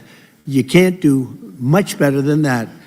We've removed thousands of violent criminal illegal aliens from our communities as part of the largest deportation effort in American history. And just a few months into office, the national murder rate has plummeted by 28%. It's going down largely because of what you're doing. I'm also deeply grateful to the National Fraternal Order of Police for its resounding endorsement of the one big, beautiful bill, which is moving along very nicely with great support. It's a great bill. It's a bill that's going to cut taxes more than any bill we've ever put in the history of our country. It's going to cut costs and expenses by $1.6 trillion, which is the biggest cut in expenses ever. And it's going to do so many other things. You know, our country is doing record business right now. Record investment is coming in. Close to $15 trillion is already committed to come in for building new plants and factories. AI is big. Apple's investing $500 billion plus. They're all coming in. It also includes the largest investment in border security in our nation's history, equipping law enforcement with the tools to stop the invasion. I built a lot of wall, hundreds of miles of wall. Now we're going to build some additional wall where we feel we probably should build it after a little trial and error. And we're going to end up building more wall than even I built, and we built a lot. So I want to thank you for your support, and now let's get the bill passed. We want to get it passed through Congress without delay. In everything we do, we will give our police the respect and the protection and all of the resources that you need. I did that, as you know, nobody wanted to do it before me, where I gave you the military equipment that was excess. They called it excess military equipment. You know that about very well. I think every one of you benefited by that. It was in warehouses, billions of dollars worth in warehouses all over the country, and other presidents didn't want to give it to you. I did, and we gave it to you, and it helped out a lot and saved a lot of police officers' lives. I'd now like to ask Attorney General Pam Bondi to say a few words, followed by FOP National President Patrick Yost, and then Washington, D.C. FOP Trustee Greg Pemberton, and Vice President of the Fraternal Order of Police, Joe Gamaldi, all great people. Thank you very much. Pam, thank you very much. Thank you, President, and thank you to the Fraternal Order of Police for being an unwavering voice for America's law enforcement. We all know there is no ordinary day in the life of a police officer. Each day, you leave your homes with complete uncertainty as to who you will encounter and what happens each day. You also stand on the front lines against cartels and foreign terrorist organizations while fighting the horrors of illegal drug and human trafficking. I was just in Poland this morning and arrived back not even 2 hours ago. And you have the respect of the entire world of law enforcement around this world. They respect all of you so much. Thank you for making all of us so proud on the worldwide stage. President Trump's Justice Department will do everything to protect you and to support all men and women who wear the badge in this country. We are fully committed to ensuring our local law enforcement officers have access to the resources, tools, and manpower you need to do your jobs. That means boosting recruitment and retention. We want the best and brightest to join your ranks just like you, and we want them to stay in your ranks. Last month, we announced $57 million in grant money available for law enforcement agencies to hire police officers. Through this funding, we anticipate nearly 1,200 new officers will be hired around the country. We're helping to pay for police officers' overtime and supporting President Trump's no tax on overtime. We've also made millions of dollars available for mental health and wellness programs for you around this country. We know how important that is. We're aggressively prosecuting criminals who assault law enforcement officers. We will not tolerate attacks on police officers. Since January, the department has brought 138 cases in 33 states against defendants who have assaulted our officers. Additionally, the DOJ will no longer target police departments with bogus lawsuits and bogus investigations. We are dismissing lawsuits filed by the Biden DOJ against police departments in Louisville, Minneapolis, Albuquerque, and more. We're ending meritless investigations into Phoenix, Trenton, New York City, Oklahoma, and elsewhere. We're also ending consent decrees that take control away from you, destroy morale, and increase violence. Instead, we're working with local law enforcement to give you the tools that you need to make our streets safer. We believe in backing the blue, not just in word, but in action. The Biden administration slandered you, defunded you, and undermined your service. But we stand with you, we honor you, and we will not abandon you. Thank you on behalf of President Trump, the Department of Justice. We are 100% committed to standing with our nation's law enforcement. God bless you and God bless America. Thank you. Thanks, Pam. Mr. President, first, thank you. Thank you for not only your support for law enforcement as the 45th president, but also your support as the 47th president and all the years in between. You've always been a steadfast supporter of the Fraternal Order Police and law enforcement across this country. I want you to know on behalf of our nearly 400,000 members, we appreciate all that you do for us. With us today is the members of our executive board. We also have members of FOP unions in major cities across this country, which have some very serious problems that we're working with, and we appreciate the opportunity to share with you some of our views and work together on this. You know, you made a promise to us, and I want to start by saying this. You made a promise that you were going to address overtime, tax on overtime, and that was a promise made in a new big bill. One big new bill is certainly making good on that promise. We thank you for that. You know, law enforcement officers, we find ourselves in a very difficult position where we're having a serious problem with recruiting and retention, as you pointed out. The problem is the people who are working right now are working so many hours and they're forced to work overtime, and now they have the tax liabilities that are associated with being pushed into different tax brackets because of being forced to work. Not only that, they're not getting to keep the money they earn. So you, in a recruiting and retention standpoint, you show appreciation for what we do, recognize what we do in the community, and I want you to know that we're proud to support the bill. This is something that needs to be happening. A promise that you made, and we appreciate you carrying through with it, and know that we're a partner in it. You also made a number of other promises to us, and promises made that we appreciate. And I want to start with one of our first people I'd like to recognize. You promised, and here we are in our nation's capital, revitalizing the city and making it safe again. And no one knows that better than the person who lives it every day and leads the officers in the Metropolitan Police Department and our labor union, and Greg Pemberton. And I'll ask Greg to say a few words. Thank you, Pat, and thank you, Mr. President, for having us. My name is Greg Pemberton. I represent 3,000 police officers that work here for the Metropolitan Police Department in Washington, D.C. The crisis that we're facing, which frankly is more of a calamity, is a staffing crisis. We are authorized to have 4,000 sworn police officers here in the nation's capital. Unfortunately, as of today, we only have 3,190.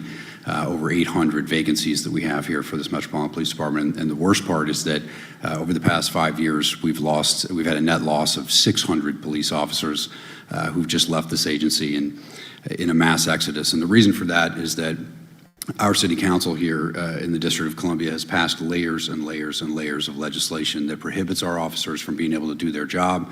It exposes our members to administrative, civil, and even criminal liability, even when they go out and do their job properly. It has also stripped our members of their labor protections to fight off these frivolous complaints and these erroneous allegations of misconduct. It all makes for an environment that is almost impossible to keep these staffing levels what they need to be. Frankly, Mr. President, I think the nation's capital, the District of Columbia, is not just a city of 700,000 residents. This is the nation's capital, and it belongs to everybody. It belongs to every American. It should be a safe city. It should be a pinnacle of American society. It should represent the freedom and democracy that we all cherish so much. And anybody should be free to come here and experience that and see what it is that we are here in this country. And the sanctity and safety of the District of Columbia shouldn't be left in the hands of a city council that subscribes to these radical ideologies that we all know are failed, and that we have the empirical data that it doesn't work. It only increases crime and makes cities more dangerous. I want to thank you for creating the Make D.C. Safe and Beautiful task force. I've met with Orville Green. I find him to be phenomenally qualified to help us out of this mess. I also want to thank you for the appointment of Janine Pirro for the USAO position of D.C. I met with her recently, and I found her plan to solve and tackle a number of these problems very promising and very optimistic. So the 3,000 police officers stand at the ready, Mr. President, to help you make D.C. great again, and hopefully we can solve some of these problems and fix crime here in the nation's capital. Thank you very much. Mr. President, no topic of the day, pretty much every day now, is the unmitigated disaster that has created in cities across this country with the open borders. And all the problems that it has done for quality of life, it's done for safety within our community, safety of the officers that work in the communities, and you've been a great advocate of putting us back together. And I'll ask our Vice President Joe Grimaldi to touch on it. President Trump, I think I'd be remiss if I didn't start by saying thank you. Thank you for the incredible efforts by you and your administration to deport these people who have come to our country illegally and then refuse to follow the very laws that we hold so sacred. Our officers, especially in sanctuary cities, are tired of arresting the same people over and over again who never should have been here in the first place. We have lost friends, co-workers, unimaginable trauma to American citizens and families. And the most frustrating part from a law enforcement perspective, what it was 100% avoidable. And now we have judges who are standing up for gang members, murderers, robbers, rapists, blocking deportations, obstructing the very will of the American people. It's a disgrace. And if they had a shred of integrity, which I assume they don't, they would resign in shame for what they're doing right now. But I would just ask that you continue to work with us, continue to support with us so that we can partner with all of our great federal agencies out there, continue to carry out this mission. And again, thank you for securing the border and once again making our country one of law and order. Thank you very much. Very nice. Yes. We're going to have a little discussion now, very private. And I just want to thank you all for being here. And thank you very much, media. Appreciate it. Thank you very much. Mr. President, any response to Elon Musk claiming about the Epstein files? Okay, so that was that, which I didn't think it was going to be long, so I stayed on to make sure I would cover that little bit of speech there. All right, so in closing, I just want to say to you, and have you ready for anybody out there who's going to be talking smack over the next couple of days, is just to remember that. Those of you who have children, those of you who have grandchildren, would never, ever let your child or grandchild hang out with a monster, if that's what people were alleging. Yes, President Trump liked his toys, and he liked his models, and he liked his, women. But going that step and trying to accuse somebody of doing something like that, I don't think so. Then I'm going to drop something else on you, if that's not enough. In closing, we're going to drop something else on you. Did Elon Musk lie?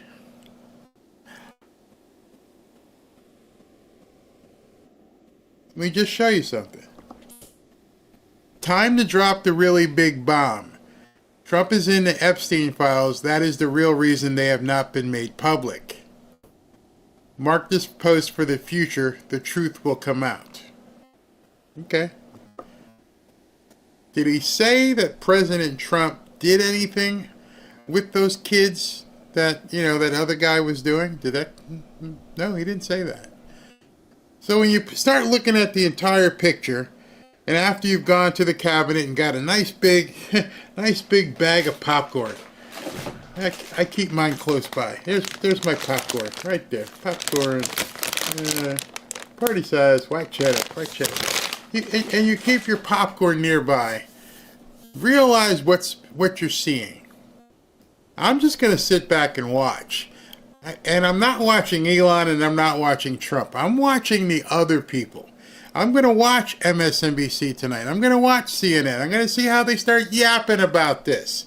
I'm sure it's going to be a topic. And what I want to see as we're casting the poll out there and we're jigging the bait, I want to see if somebody starts talking about we should be expediting the release of the files. That's when we have it on the hook. See, I don't know. I could be wrong. But I think what you're seeing is a movie. And my biggest reason for that is simply no evidence other than that. I don't think I need anything else. I think any of you who have children or grandchildren would know you would not let your littlest child get near a monster. Now I want to take a step back. You would not let your littlest child get next to a monster when you know your other child was already abused by monsters. Oh yeah, go back and look that up. Look up what happened to Elon's other, child. And so he had said his mission in life Go back and look what he read. What was his mission in life? Not about EV, not about making millions of dollars.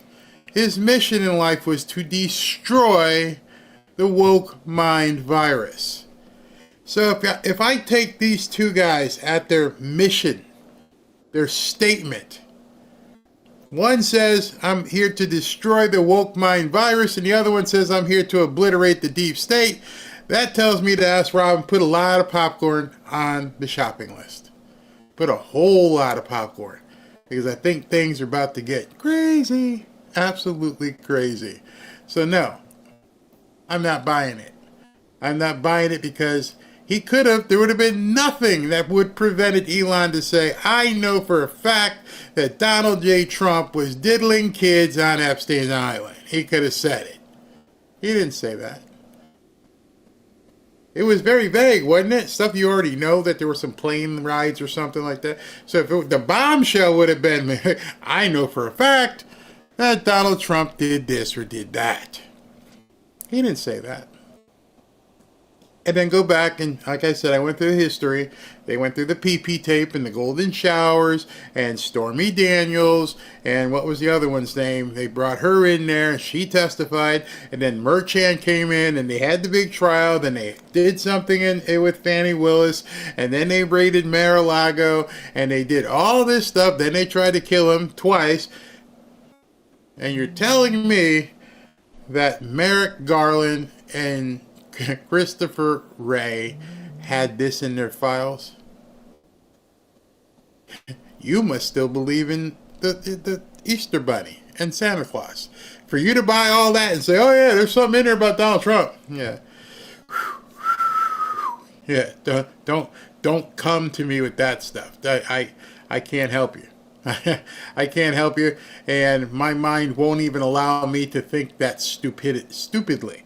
All right, so I'm finishing up the poll here, and I'm getting ready to stop it. And the poll says basically 55% of people don't care what time I go live. That's almost over 5,500 votes. So that tells me, I guess it doesn't matter when I go live. I know some people like to have a set time every single day, but I try to gauge my stuff so I can catch Trump as much as possible and current events. So I guess we keep going as we're going. Well, I'll just keep doing what we're doing. Yeah, it's working. Tonight, 7:30, as I put in the scroll, let me put it up again so you guys can see it. If you haven't seen it tonight at 7:30, I'm going to be talking about Dan Bongino's. I'm going to show you the interview in its entirety if you haven't seen it. When he went on Sean Hannity last night. And then we're going to talk about Karine Jean-Pierre as well in terms of the debacle she's talking about. And then, of course, we'll have a 10 spot. And then we'll have a Rumble jump over. Maybe not in that order. Maybe jump over, then do the 10 spot. But in any event, we'll have some fun tonight. And I've got an interview, a late interview. Live late interview with the gentleman. What's the gentleman's name I'll be speaking with tonight? The gentleman I will be speaking with tonight, let's see here. I gotta go to my calendar. 1 second. Tonight, what's today's date? Today's the 5th. Let me see who it is. Gentleman by the name of Ronald Simmons, big conservative author and speaker, which I think you will enjoy. So, the poll didn't really tell me much. It says just go with what we're going, so we'll just keep going the way we've been going. All right, that being said, let me look at some super chats, and we'll go from there. All right, let's see here. Hopefully I can have my lighting set up, and it'll work the way it's supposed to. That was a pain in the butt this morning. All right. Let me get this straight. But yeah, do yourself a favor. Don't just watch what happens. Let's just see what exactly is going to happen. All right, Mary Boston. Good morning, Barry. I saw you on TikTok as Baby Barry. That's Beth who put that up, probably. Either that or an imposter. Job for 9. Elon is noise versus signal. Starfleet, trust is earned. Exactly. Donna, I'm a Trumper, MAGA always. I do like Elon, but not so much now that he's turned down Trump in front of the whole world. I voted for Trump, not Elon, and I'll always be on Trump's side as MAGA. Think about what you just wrote there, that he's turned down Trump in front of the whole world. I'm pretty sure a guy in his position has had many enemies. You can't get to that position without having many enemies. Heard about many of them? Miss Avi, when stuff erupts, it'll be a mighty thing. Hey, Tommy, how you doing? Not true on all levels. Elon had proprietary knowledge of this bill in the beginning and a photographic memory. See it in your head much, Elon? Queenie Oteao. Don't be confused. Don't believe the mainstream media. It's all lies. The deep state will never stop trying to destroy Trump and MAGA. Keep the faith. I agree. Tina, think it's a fake rift between President Trump and Elon. Don again. Elon needs to shut up and keep his feud private. Yep. Mr. Anderson. And by the way, Trump's been doing the same thing. Check his Truth Social. Mr. Anderson, $4.68 a gallon. Wow. That's high. The Royal Dads, it's all a show between Elon and Trump to separate for Tesla. Enviers. Good question there. Good statement. Ernest Walker, there is no Elon and Trump feud. It's the mainstream media propaganda. Tommy again. Barry, I've been on Medicare, SSDI, which are the same account. My FICA money and I had 99% coverage, 14 surgeries, covered it all at 65, then 80-20. Jerry Henson, Barry, I believe that he is waiting for all the court decisions that should be coming out this month. I hope so. Black Box, thank you twice. I get it. F. Biden. This is how they can fit in the herd. If you're making too much money back on Social Security, then a doctor appointment in the dirt now. Vielka, Elon just said that Trump, yep, just covered that. Tin Lee, the best thing about the list bait, it shows everyone else they're not Trump, and then the list says, that's all, folks. Trump who? Yeah, bring it out. Jose Gonzalez, 3D chess. Donna, remember Trump kicked Epstein out of Mar-a-Lago? Yes. Vielka again, Elon is bringing up old emails about Trump taunting the Dems for full distraction. I concur. Donna, tippy top. I knew it was 17. I can't wait to see what's coming. Tommy again, should we send Elon a case of Bactine and iodine for his boo-boos? And Vazul, free stuff not appreciated, no tax on overtime appreciated. See the difference? Yep. We don't need the government to give us stuff. It's completely idiotic. All right, everybody. I will see you back here at 7:30. We got 3 hours. Go kiss the babies, eat some lunch, eat some dinner, walk the dogs if it's like what I have to do. And we'll see you back here in 3 hours.